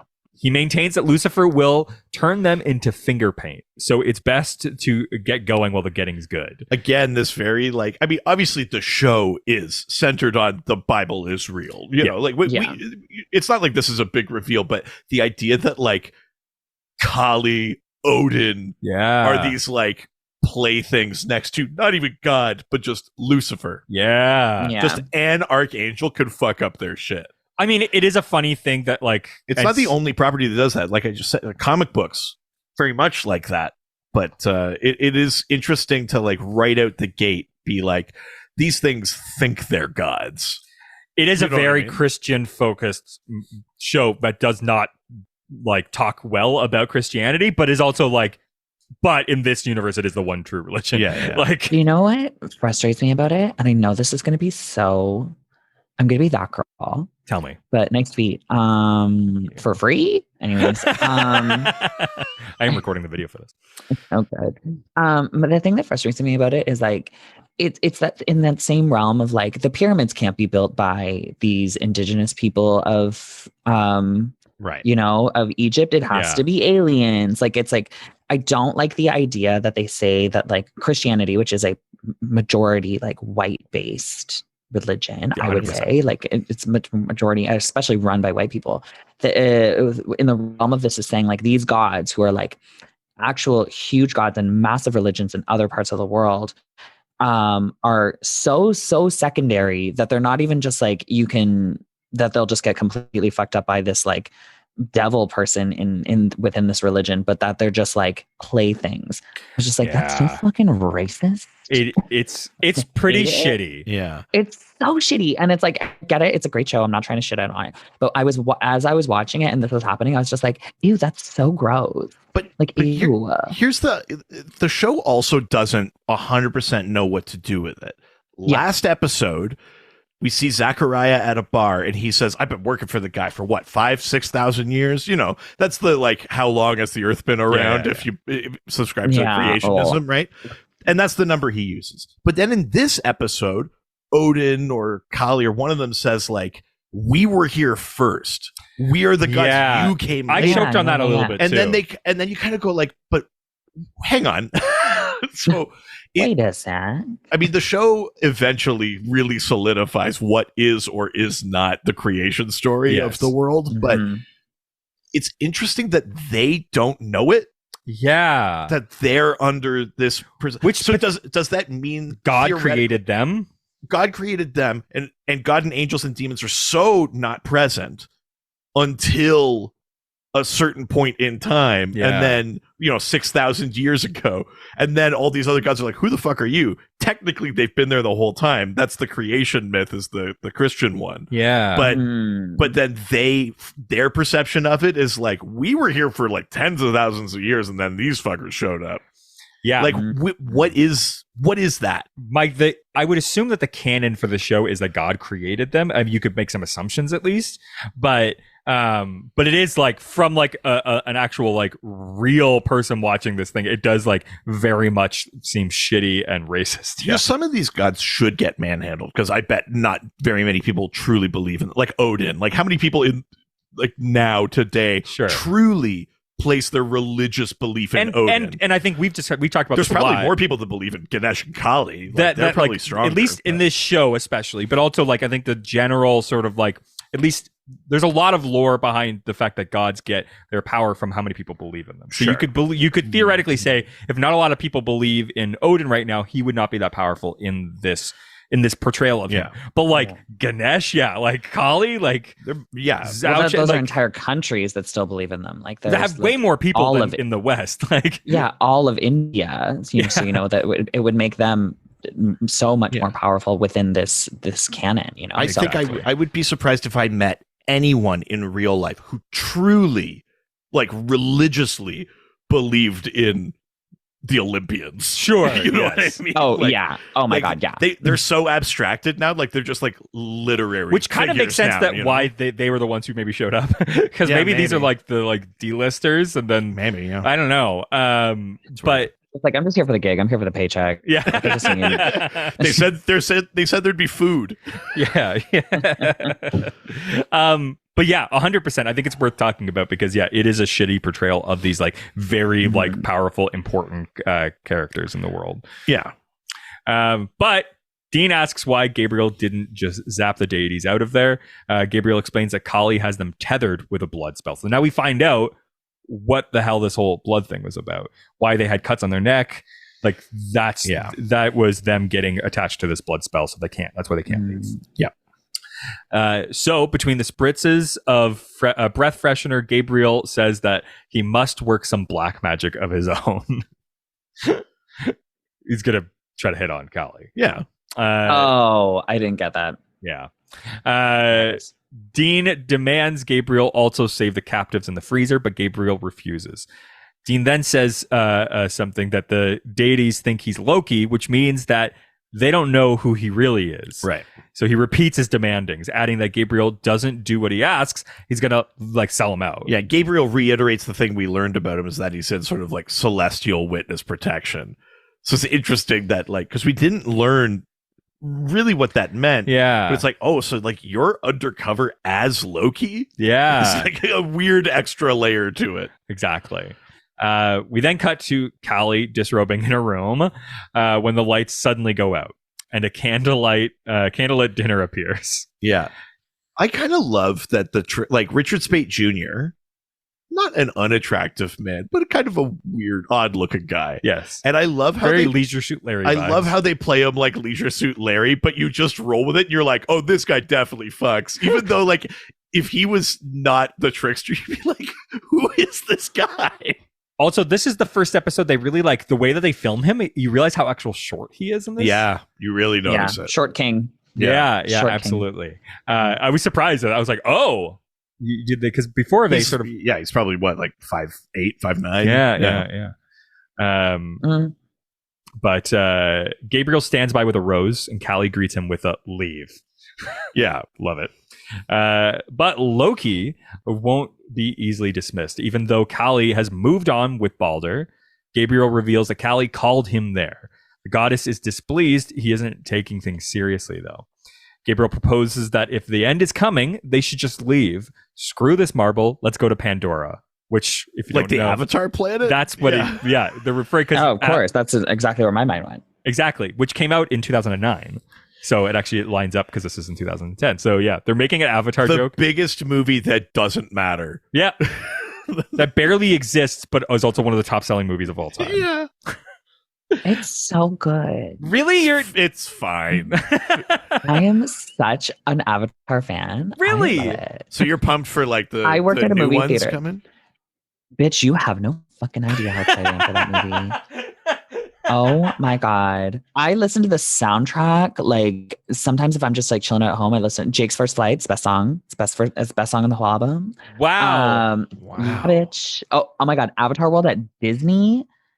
Bitch. Oh, you've been. That's right. Yeah. Oh my god, it's so fun. It is the best ride at Disney World. Disney World. It's so good. I don't know. There's something about it that I just really enjoy, especially if you're on a long flight and they have Avatar. Oh, put it on 3.5 hours. I'm really looking forward to the Juice Boxx drag cosplay that one day will happen. Okay, the only reason I haven't done it is because I feel like because they're indigenous people of the planet, while they are still blue, they take inspiration from indigenous and like Caribbean and Black people from our planet. So it's just like, okay, Juice, maybe you shouldn't have black dreadlocks and a large bridged nose on your face, even though you're blue. Yeah, blue face is maybe not a thing you want to get canceled for. You know, I don't think that's a very savvy move. Thank you. Very wise. Thank you. Once you get on TV, you really start to think like, what is stupid of me to do? Yeah, sure. And that one feels a little dumb. Yeah. Look, so that's what the line is for us. We'll start thinking about what is stupid when we make it to TV. We were actually represented at the House of Legislation in the Yukon, and that hasn't stopped us. Yeah. We found out that the premier of the Yukon had listens to this podcast. So sorry. Hi, Premier of Yukon. I would love to come. I mean, especially when you see the premiere. Easy. Oh, is he hot? Yeah, he's a silver fox. Yeah. Oh, hi, sir. Oh my God, sir, that's hot. I haven't heard that yet. So Callie insists that they fight. Gabriel breaks it to her. If they do, they'll be toast. Yeah. No more tricks. He says, I'm begging you, don't do this. I have to, she whispers. I can't blame me for trying. Gabriel says, still love me? And Callie says, no. Yeah. No. But they're getting close or whatever. And She pulls him in for a and kiss. he's trying to like reach for the blood vials. Yeah. Because if he can get that, he can break the thing that's binding them there. And while he's in close and kind of reaching, she nicks him, gets his blood, That's and right. binds him. But she pulls him in for a kiss. Yeah. Which, Nice. worth it. Yeah. Yeah, fucking blood timing. Jesus. Downstairs, Sam and Dean sneak into the kitchen and are forced to hide and watch as Zhao Shen and the other gods sacrifice a human on the hotel's front desk. When they get to the kitchen, Sam is about to pick the lock on the freezer door when Zhao Shen grabs him from behind and starts to strangle him with one hand. Yeah. Dean appears behind Zhao Shen and runs him through with a wood beam. Which we established like in an other episode. It is a thing to kill gods. Well, but certain gods. Yeah. Like the ones we've seen are like there was that Vanir Yeah. in the first season, and then there was like the from the Christmas episode. Yep. Who are also like old Germanic gods. Like and the Teutonic gods are like forest gods. I don't know that the just old post as a stake thing should apply to all gods, but Yeah, but whatever. if Dean just wants to like ram hardwood through any guy he sees, I don't think we should complain about that. Did he kill him though? I think he did. I got the hardwood joke later. Sorry.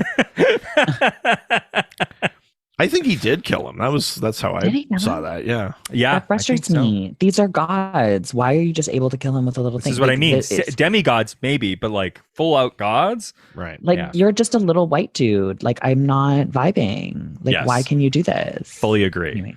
Yes. In Kali's room, Loki hopes his kiss is enough to distract Kali as he reaches for the vial of blood. Kali pushes him away. She holds up her hand, which has the blood in it. He says, "You're bound to me now and forever." Yeah. So this is when a weird thing happens on the show. Okay. I don't know if you guys remember this, but for the supernatural viewer, Oh yeah. the screen unexpectedly breaks up with static. And Oh my god, I love these. the screen clears. Two familiar faces appear. It's the Ghost Facers. Ghost faces. Such a weird episode to do this. I wasn't sure what I was like. I don't remember them being in this. They're doing a commercial for their show, Yeah. replete with an appropriately cheesy theme song. The Ghost Facers is now a web series on the CW's website. Yeah. Okay. If you're dead, you better stay dead, or we'll kill you. Yeah. What a weird episode to do that with, especially when you don't have commercials. Because I forgot that was part of it, and then I was like, are the Ghost Facers in this? I was like, Yeah. there's no way they show up and like kill Ganesh or some bullshit. Like, that's like, it really threw me. But That's- yeah, I like that it's just like a fun, weird insert commercial kind of thing. It's very I funny. kind of wish they did show up. And like they were the ones that sort of like fucked shit up. They're That- always good, but also like what an even more bigger insult to these gods to have the Ghost Facers show up. Yeah, if Ed Oh, and yeah. Harry kill Odin, that's bad. Yeah. Yeah. That's basically if you and I killed a god. Like, Yeah. but we then cut into the back end of the episode. Sam and Dean are forcibly brought back into the main ballroom once again, where Gabriel sits at Callie's side. She announces to the room that the trickster has tricked them. Yeah. She adds he has something she wants. She slowly moves her hand to his chest, but instead of ripping out his heart, she produces his angel blade. Yeah. An archangel blade, she tells them, completing with the outing with from the archangel Gabriel. Gabriel admits that he's an angel, but insists he's not a spy, but a runaway, really trying to save them. Callie refuses to believe him. Yeah. I know my brother, Callie, he says, he should scare the crap out of you. Yeah. You can't beat him. He says that there's a glimpse of the future he has seen, and this is how it ends. And she says, that's your story. And I love this sort of monologue here. She says, that's your story, not ours. Westerners, I swear, the sheer arrogance. You think you're the only ones on the earth. You pillage and you butcher in your God's name, but you're not the only religion. And he's not the only God. Now you think you can just rip apart the planet. You're wrong. There are billions of us, and we were here first. If anyone gets to end this world, it's me. I fucking love this. I mean, that's a great monologue. She's incredible. She tells Gabriel she's sorry, and then she plunges the angel blade into his chest. Yeah. Gabriel screams and glows for a moment. Then he's gone. Yeah. Callie says this proves that they can kill Lucifer. Yeah. Suddenly, Dean speaks up and stands up out of his chair and says, all right, you primitive screwheads, listen up. Yeah. Oof. Which, like... Someone didn't listen to Kali's monologue. Jesus Christ. This is also a direct quote from the Sam Raimi film Army of Darkness from 1992, the third installment of the Evil Dead series. Yeah. Says standing up and avenging and affecting the swagger of a man who's out of options.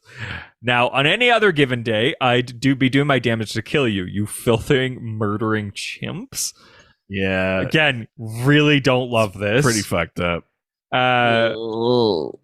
But he essentially in this bit says, we have a bigger problem and a common enemy. Yeah. If we can work together, then after this is done, if we can stop the apocalypse, then after this is done, we can go back to killing each other the way we always do. He pours himself a glass of whiskey. Yeah. But he says, otherwise, he's like, if this doesn't work, you can eat me. Literally. Yeah. Cuts the throat of, we then cut to the hotel's front door. But he says, like, you got to let the other people go. Yeah. We'll all work together. I'll help you. Why don't we work together? We just let these people go. Yeah. Let these people I knew you go. were going to. I knew that's where you were going. Yeah.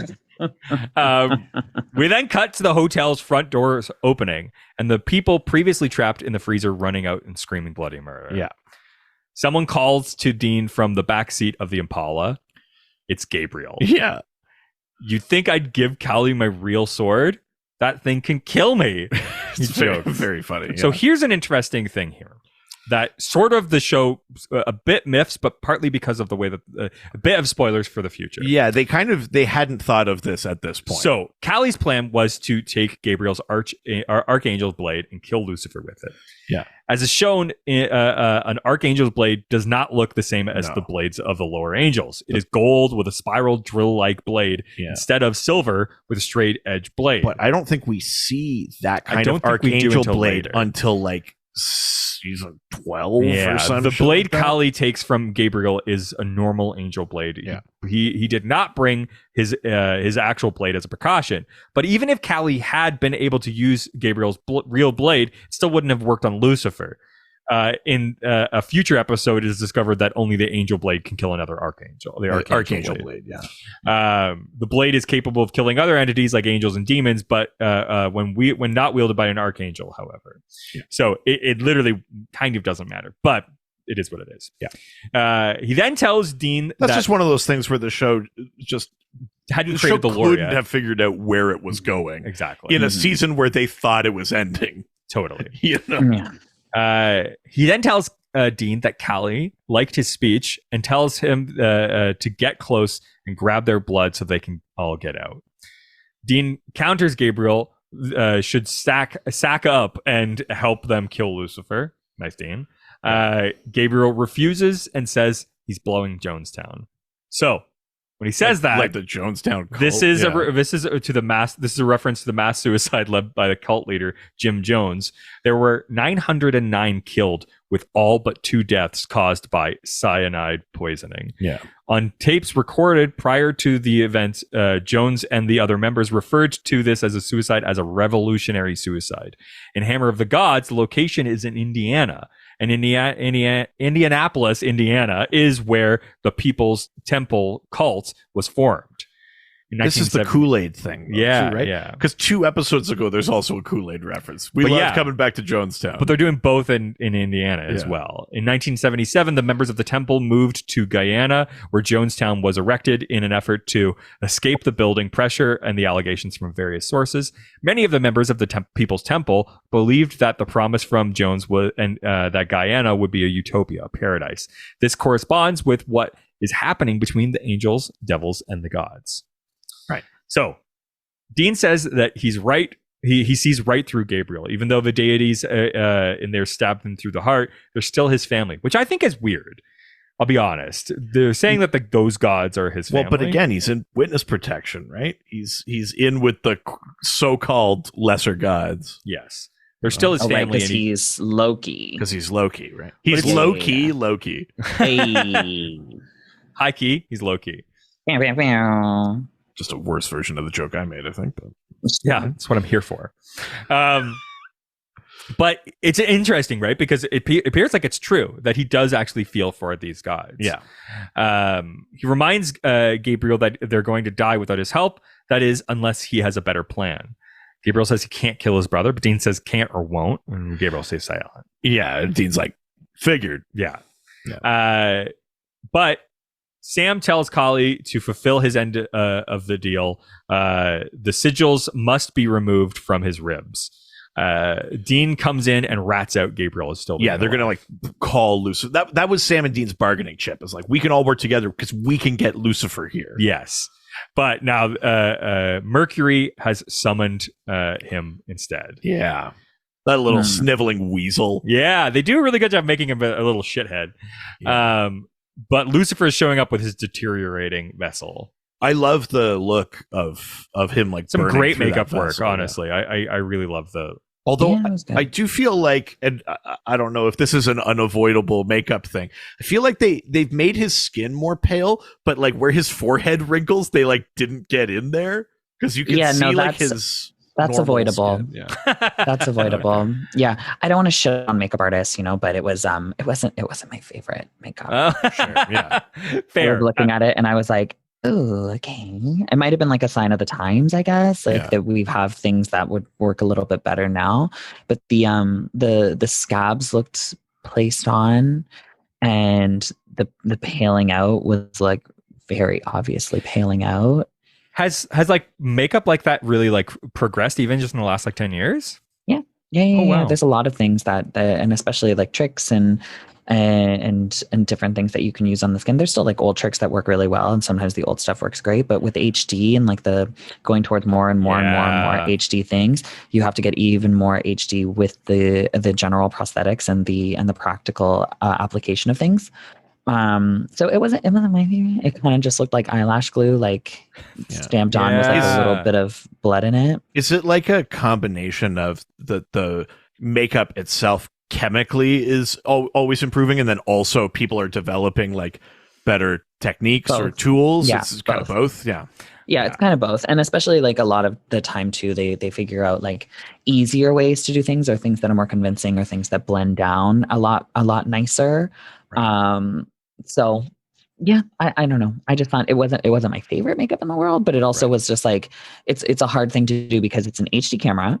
It's a practical breakdown makeup, and it was an extreme close up. Like his whole face was the screen. So there's no real way of getting around that, of making it like incredibly HD without like lighting and stuff. Even the lighting like was really like in his face, when like that kind of practical effect would have looked a little bit better with like a little bit more of a moodier, deeper light where there was a lot more shadow cast on it. Sure. When instead they were just like, here is this like bright light right in your face, and we're just going to shine it. Like, I know if I was the makeup artist on that and I saw the lighting when he walked out, I would have been like, motherfucker. Right. Yeah. And I think like that age too was, we weren't really having as many like 4K, like most of the stuff is like being shown like 1080 max, maybe 720. Yeah. Was this 4K? I mean, it is now because I think they shot it well, but I think that when it aired, it probably was only 1080. So probably then it was probably like, oh my God, this looks incredible. But now we see it and it's been 4K'd out and it's so much more HD that we're like, oh, whoa. Sure. Yeah. It's true. It's funny because I remember when like high def like channels started coming up for the first time. I remember the first time I ever saw one was during the Golden Globes, and like the cake on makeup that you could see on people. I was like, oh, this is like upsetting. Yeah.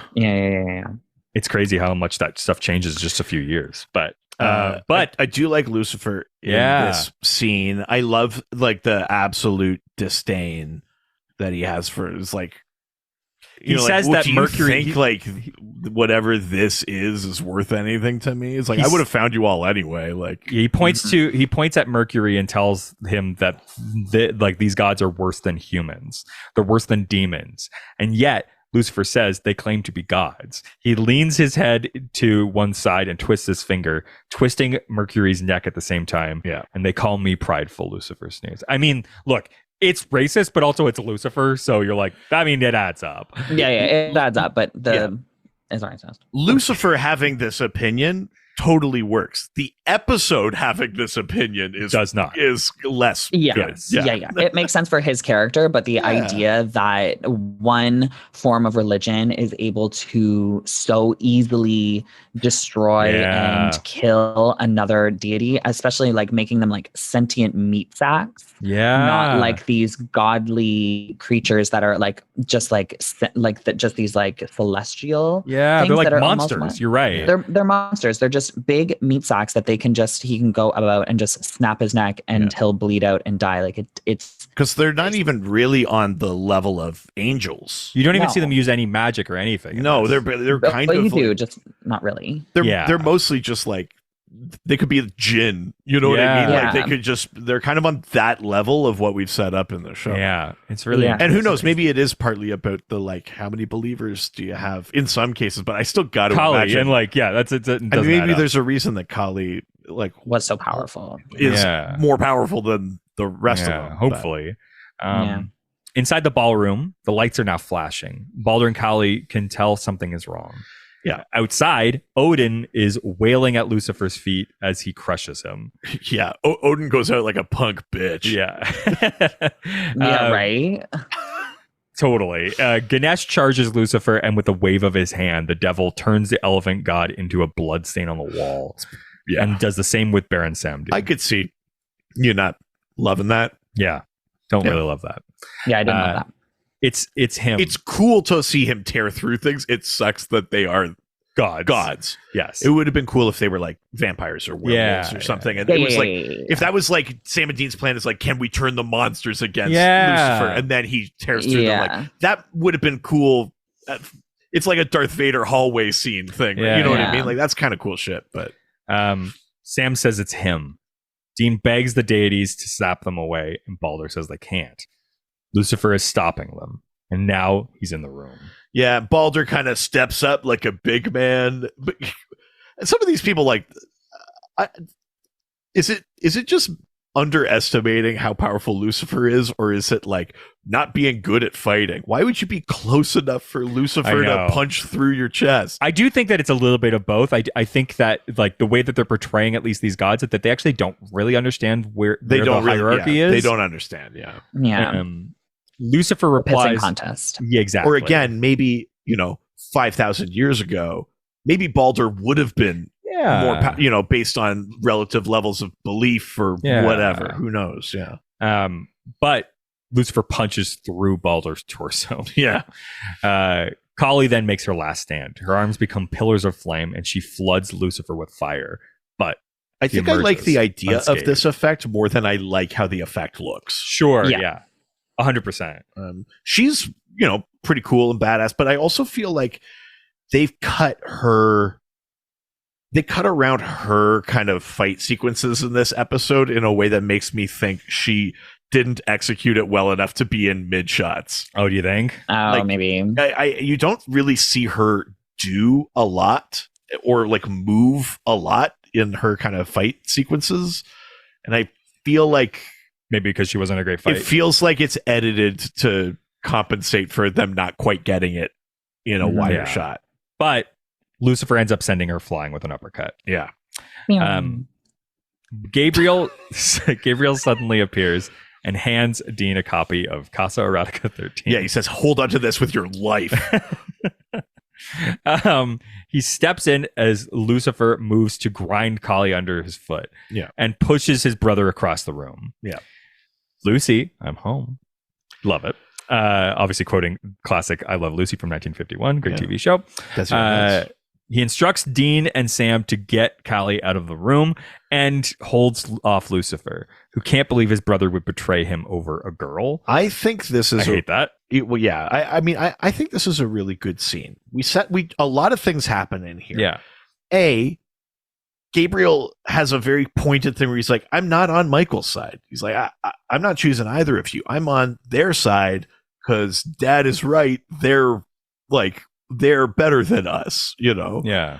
I like that. I like seeing Lucifer be like, please don't make me do this. Like, you know, like that kind of the thing that Lucifer has been, that Mark Pellegrino is good at, even though he's a horrible person in real life, he's a great actor. Mm-hmm. And he's so good at being like, he's unequivocally evil. Yeah. But at the same time, he gives his motivation, right? And to him be like, we're still brothers. Like, I don't want to do this. Yeah. Please don't. There like, also is if you just get out of the way, I will not kill you. I don't want to. They do a really interesting thing with the angels on this show where they both like feel like siblings with each other, but there's also a clear like hierarchy. Absolutely. It's like families, but like I don't know if you know families where like the siblings were like there's a huge gap in age. Sure, yeah. And so it's like where it's like like when I was a teenager, my brothers were like 40. It's like it feels like that where they're like, yeah, they're my siblings, but also like they have so much different life experience. Yeah, totally. And I think that they play Lucifer really well like that. He's like, yeah, we're brothers, but like also like I could fucking destroy all of you. Like I kind of know who you all are, but like I'm the oldest brother. Yeah. Well, that we kind of got that in the earlier in the season, that like scene with Lucifer and Cass, where he's like, Castiel, right? Like, yeah, it's like, I've seen you at the barbecue, but like I know we're related, but like it's like when you have like cousins or like a lot of cousins, where it's like, yeah, it's like they're my cousin. I know we're blood related, but like I barely have. I don't know you. I don't know who they are as people. Like you have your cousins, then you have your first cousins. Yes, 100%. Yeah. And did you get that? Yes. Then you the Mean Girls reference. Yes, I did. Thank you. I just wanted to make sure Of course, I know it. Then you have like step siblings. Easy. Step bro, I'm stuck. Thank you. Step God, I'm stuck. There's a lot of step gods in this episode. I'm stuck in the hotel step god. Jesus.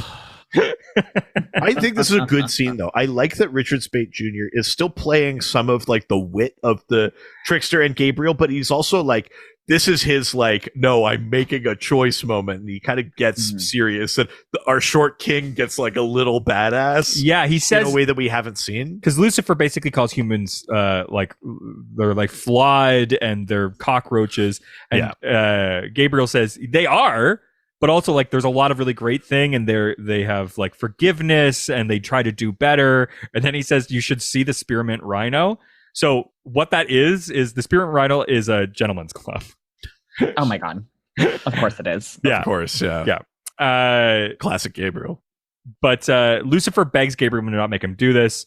But he ends up raising the angel blade, or Gabriel ends up holding the angel blade up to Lucifer. He tries to kind of do a trickster illusion thing, but Lucifer sees through it, and he's like, "This is just like dime store magic tricks." Yeah. Well, he says, "Don't forget everything you learned from me." And he stabs him, and like, you know, there's like a twist in there, and I like how in the visuals and also with the burned out wings. Yeah. We know. Yeah, I love the burned out wings. We know he got him. It is a great visual effect, but also Gabriel's dead.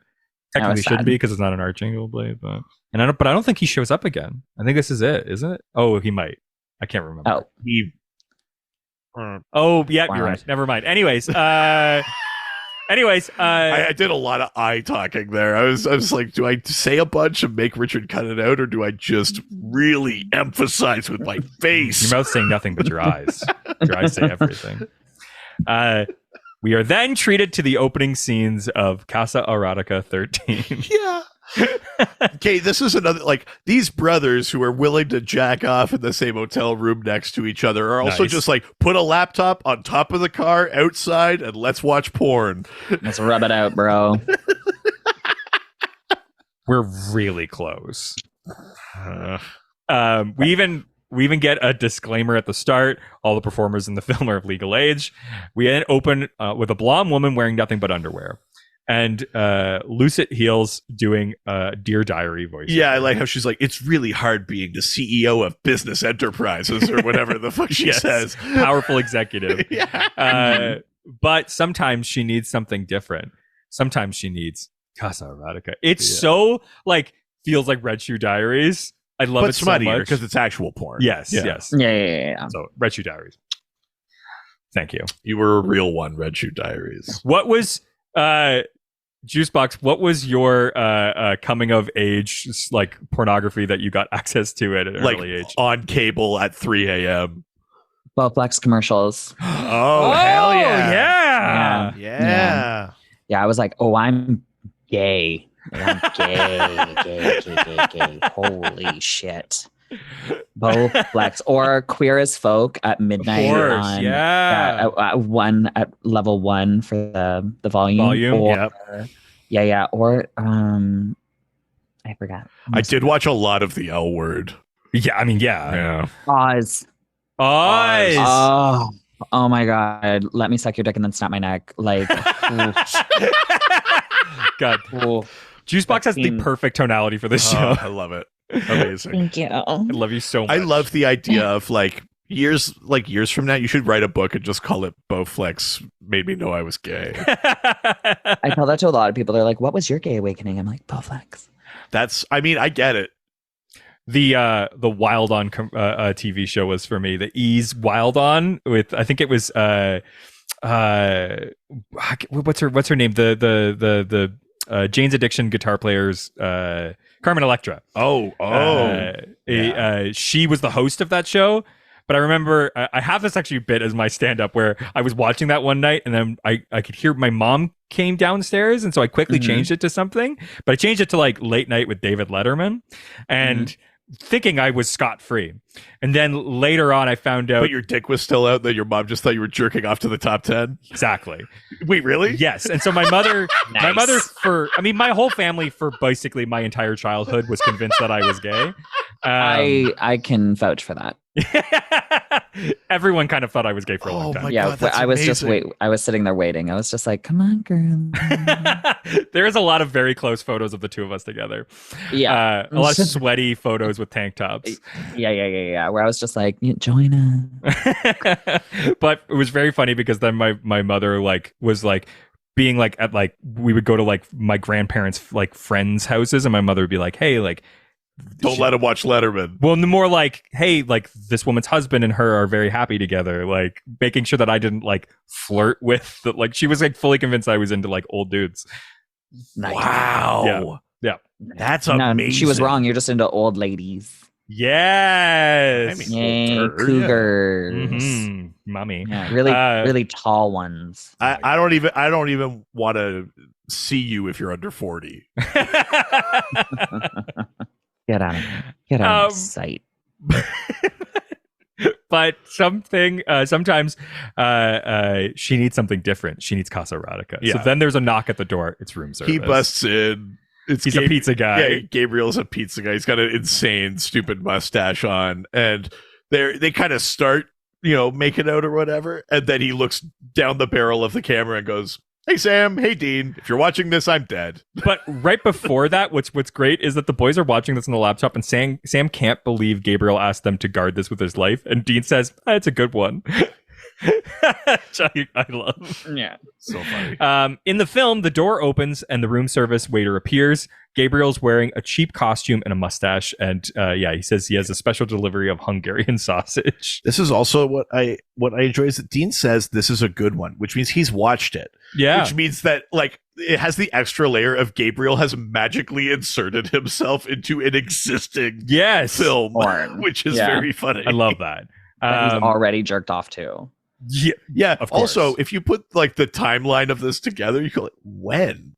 I mean, yeah. I guess Dean could have watched it before they got. I think I mean, I just always see it as like Casa Erotica 13 just came out, and Dean's excited to watch a new porn. Oh no! But I guess that's based on the way that they yeah. made these. I think that they're older. Right. The vibe. It of looks sure. like yeah. Casa Erotica might be from like 15 years ago, and he like Yeah.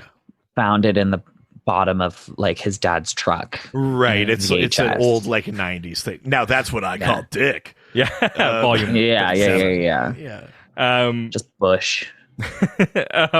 Gabriel then starts making out with the girl. He turns the camera and tells the boys that they're watching this. He's dead, and there's zero chance of killing Lucifer. But there is one thing that they can do. The cage that they freed him from, they might be able to actually put him back in. Yeah, he basically gives them the plan. You know, you're 3 episodes away from the end of the season when it's like, we have an actual hard plan. Yes. And he's like, you can push him back in the cage. It's not going to be easy. A, you got to open the cage. B, you got to push him into the cage. And you need to find the keys. And you got to find the keys. And he's like, but there's 4 keys. He's like, 4 keys. Well, they're actually rings of the Horsemen. Yes. And Dean and Sam, after watching this, they go like, well, we've already got 2. We actually, holy shit, do we have a plan? Yep. We might be able to actually do this. Yeah. But it's a plan, and that's all that they need at this point, and they head off. Yeah. And then we get this sort of tag scene. A really cool tag where we get this old batter hatchback. Oh, it's so fucking pulls up to gross, too. it's disgusting. They pull up to a general store, and inside the clerk is reading a story about the flu epidemic spreading, and flies suddenly come in, and that's when a sick man walks in, who comes in and like spreads slime around the room like a 13-year-old boy bedroom. He like sneezes and it's everywhere, and then it's like it's like a comically large amount of goop. It looks like in like a sci-fi movie where like someone climbs out of inside. Yes. It's like in Men in Black when Tommy Lee Jones climbs out from inside the bug. Yeah, it's disgusting. Like, went to get my gun back. So gross. Yeah, and like he sneezes in the cashier's face, which his reaction is way too like tempered. That guy is the chillest person I've ever seen in my life. I would have lost my fucking mind. Like, get what a out. Pre-COVID piece of media this is. Oh, I know. Oh, yes. It's definitely activated a bunch for. I was like, oh god. I was like, this guy has to like burn his inventory. Yeah. He gets in the car after he gets some cold medicine. Yeah, he's like, I have a lot of driving to do. Which ones does this make you drowsy? It's so weird. Yeah. He gets in his car, and we also get the license plate, which reads "sick and tired," which is very funny. So this guy's clearly pestilence. We see a ring. He's got the horseman ring. So the problem with this, though, is that he's driving the car is pale green, but it should be white. Yeah. The pale green was the color of the horse that Death rode. Yeah, pale is the death horse. Yeah. White is the pestilence is white, war is red, famine is black, and death is ashen or pale green as a corpse. The pestilence grins as if we don't get it, and the green jewel ring on his finger identifies him as pestilence, and his car becomes thick and dark with flies. He grins and drives away. Yeah, it's disgusting. This actor, we see him. I've seen him in so many things. He's incredible. It's Matt Frewer. He's also starred in Matt Frewer, 1990s miniseries adaptation of Stephen King's novel The Stand, which is I watched like as it came out on TV, and I remember this being such a big thing for my family. We would watch it every weekend. It was such a good. Like I loved that 1994 adaptation, but it also is a battle between heaven and hell that takes place after most of the Earth's population has been wiped out by an extremely aggressive flu. Right. Yeah. So it's kind of like appropriate to have that actor too. I love when they do that little nods. Yeah, totally. But that's the end of the episode.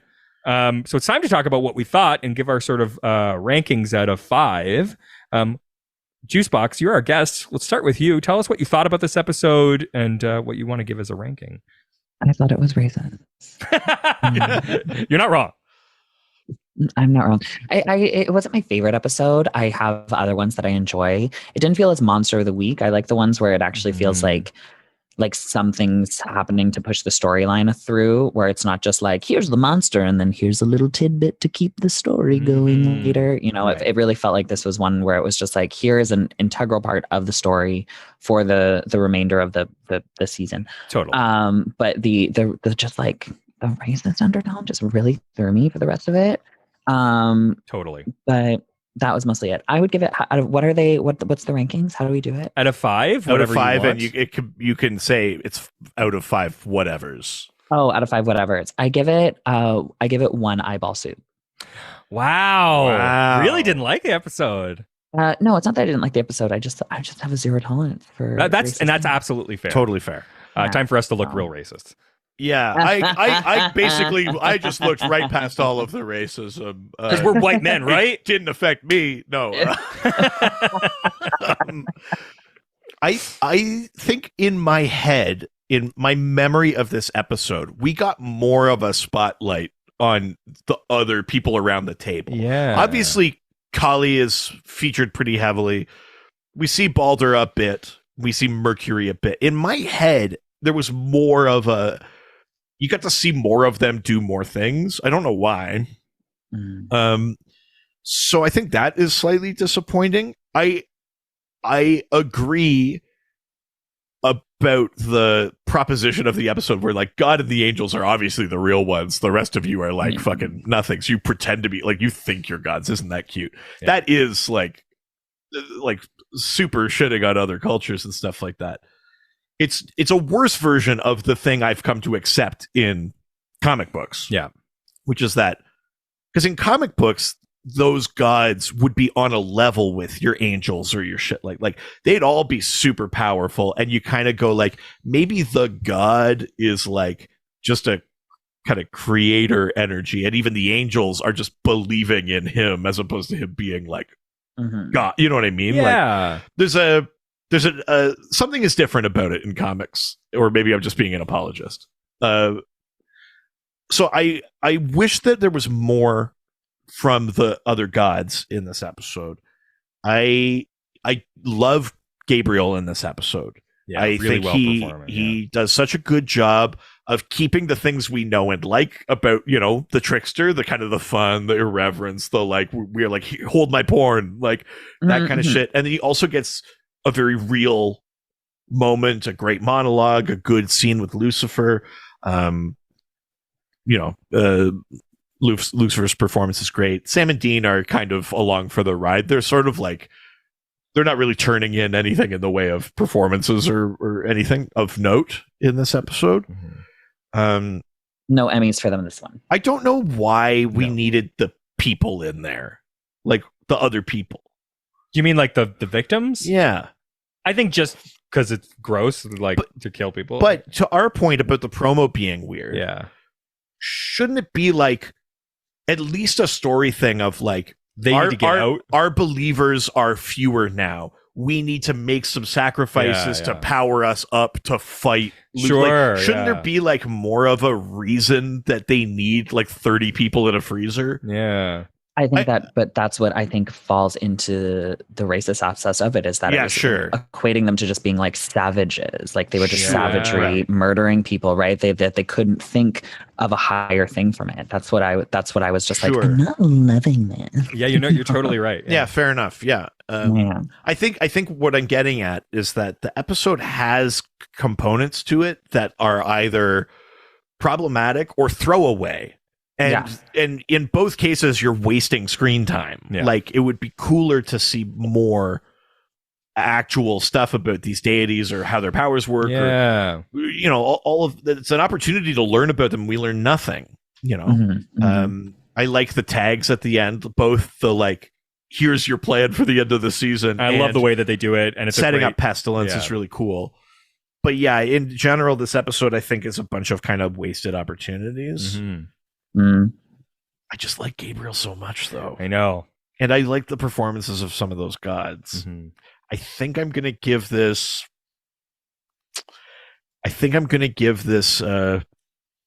3 roast heads. Well, I mean, it's weird. This is how we're finding out you're racist, but that's fine. No pressure. No pressure. I don't count out a guest. I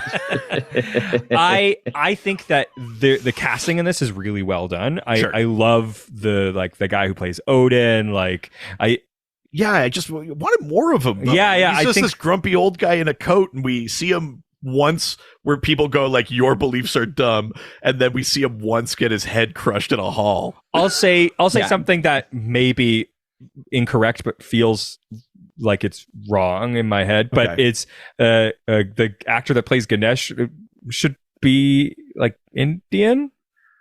Oh, that's yeah. Instead of just being a He black could have guy. been. He could have been West Yeah. Indian. Maybe. Yeah. Yeah, he could have been, and it's just I think the casting was fine with that. He could have been West Indian and just presented differently. That Okay. might have been a Yeah, thing, that's because true. I do know some people who are West Indian and they just look black. Oh, you know? okay, So, cool. Yeah, it might have just been Good. something I'm glad. like that. I'm glad because that like as fully uneducated in that sense, I was like, Yeah. But I think that they're interesting characters that you just saw nothing of, and I think they spent so much time because Kali's hot. They like We focus. don't really so much learn on her. about their powers or what they No. could do. Or, Yeah. yeah, it just They were played mostly for opportunities. jokes. Yeah, I think that I really like Mercury. I think that actor's really interesting Yes. and fun, and I like what they did with him. I think he was well represented, at I least. agree. Maybe not from like a factually standpoint, but like I liked that characterization Yeah. of him. I think that Sam and Dean did a serviceable job. They kind of just weren't really focused on this episode, which is kind of nice. Yeah. I think conceptually this is such a cool idea that they just like classic Supernatural fashion. They have a really big idea and not enough time to talk But about this it. should have been like Mhm. 2 or 3 parts. Yeah. You know what I mean? Like a part Yeah. of, if you weren't doing the thing about the cage, part of the thing is like our last gambit, because we've decided God does not care. Yeah. We learned that a few episodes ago. So our last gambit is to get God's on Big board With a to Z. fight, Yeah. you know? And it should be them like, well, we're some kind of Suicide Squad. It should be like them Yeah. putting the team together. That you would be know? cool. Yeah. And then you could spend some time being like, well, we need a this, and that's why we got Ganesh. We get like almost like you Ocean's 11 it. Like, what's your team? yeah. We got to get at Lucifer. Mhm. That might have been cooler. You can Yeah. spend more time with them. 100%. So I'm going to give this episode out of a possible 5. I will give this 2.75 consensual brother mutual masturbation sessions. Jesus. Oh, that Yeah, sounds classic. fun. Yeah, it sounds nice. I like that. The 0.75 is you don't finish, you just stroke. Yeah. And I'm just like a little bit less racist than Reed. Just a little bit. Not a competition. Should be. I mean, or I'm just a little bit more racist than you from a certain point of view. Juice Boxx, thank you so much for giving us so much of your time on a very, Yeah. very busy weekend for I you. appreciate it. Please tell all of our amazing fans where they can find you online, what you got going on. You can follow me on all my socials. I'm Instagram, Juice Boxx Official, Twitch, Juice Boxx. I'm sorry. TikTok is Juice Boxx Tiki Taki. Twitter is Juice Boxx Queen. I can't get it all the same all over all my platforms. It's frustrating. Trust me, I it's know. hard. Yeah, it's annoying. You can follow me on Twitch. I'm streaming about once to twice a week, usually Tuesdays and Thursdays at twitch.tv at Juice Ooh, Boxx what are Twitch, you or, streaming right now? I just finished Stray, and I'm doing Oh. Evermore. What did you I think gotta about play Stray? I've got it. I played I a little liked bit. it. Honestly, I liked it, but it was a very fast gameplay. I finished it within 6 hours, and it's just like Wow. I'm looking for something that's going to take a lot more of my time. Right. And so right now I'm starting Evermore. I'm about one stream into it, and I enjoy it. But Is that like an old school online RPG? No, it's a story. It definitely is a story. It's more Oh. like a puzzle game. Oh, nice. Sort of, but it's just like hot, sexy teens on an island trying to figure out like a ghost mystery. So it's Love good, those. but like the Quarry kind of thing. Yeah. yeah, but it's the animation style's a little bit different. It's fine. The Quarry I really enjoyed. I liked it a lot, but I don't know. I'm kind of in the market for like a new sort of game to play that's going to kind of really be like a meat and potatoes game. Mhm. And then is it okay if I shout out my podcast? Please. Is that fine? Please. Yeah. So if you guys want to listen to me, I have a podcast with Cynthia Kiss from season 2 of Canada's Drag Race, and we are called Semi-Qualified Queens. We come up with episodes once a week. The timing is a little bit funny right now because we had to change our date because we're currently reviewing season 3 of Canada's Drag Race. And yeah, very fun. Very, and very then, exciting. yeah, we've got some cool things coming up with that. And then I think I've got some other projects in the work, but I can't talk about this right Ooh, so Nice. just look up Juice Boxx. That's 2 X's. now. All over the internet because Yeah. great follows everywhere. I'm a big TikTok follower, so Yeah, I got a few TikToks from this weekend that I'm going to be posting. So awesome. Very, very, very exciting. Awesome. Well, thank you so much for being on the show. If you want to join the discussion with us online, you can join our Patreon. Yeah, patreon.com/ghostfacers. It's only $1 a month, but it gives you access to Angel Radio, which is our fun community Discord server. Everyone in there is like awesome. We share our fun love of the show. And share some really dark secrets about themselves. And some horrifying paranormal encounters. It's awesome. It's very much just like a mutual group of broken people all holding each other up, which I love. Yeah, I mean, isn't that supernatural in a nutshell? How sweet. Yeah. Also, you can just send us an email and we can read it on a future episode of the show. You can send that to ghostfacerspodcast@gmail.com, or we're on a bunch of the other social media platforms as well. That's right. We're at Ghostfacerspod on Facebook, Twitter, and Instagram. Don't forget to subscribe to the podcast and wherever you get whatever feed you're sort of catching us on, but give us a 5-star review while you are on there, and we will read that on a future episode of the show as well. Also, if you want to celebrate your love for this show and show the whole world, you can buy some merch at ghostfacerspodcaststore.com. That's right. We got sandwich segment shirts up there. We got lore horror shirts. We got lore horror shirts up there. We did not come up with that term. They all did. Sorts of things. All sorts of things you can wear to work. Yeah. Yeah, weirdly.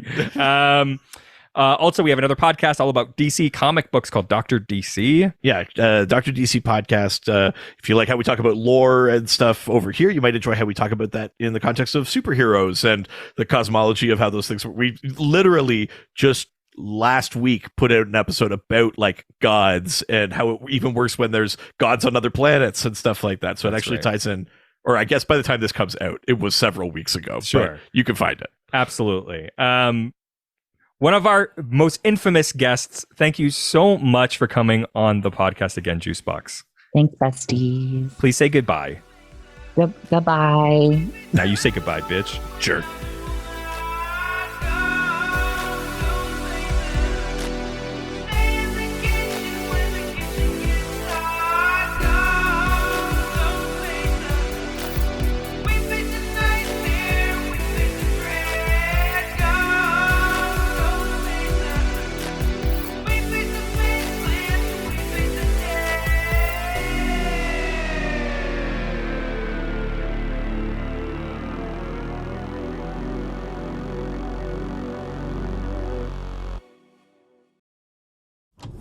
This was a Brain Freeze podcast.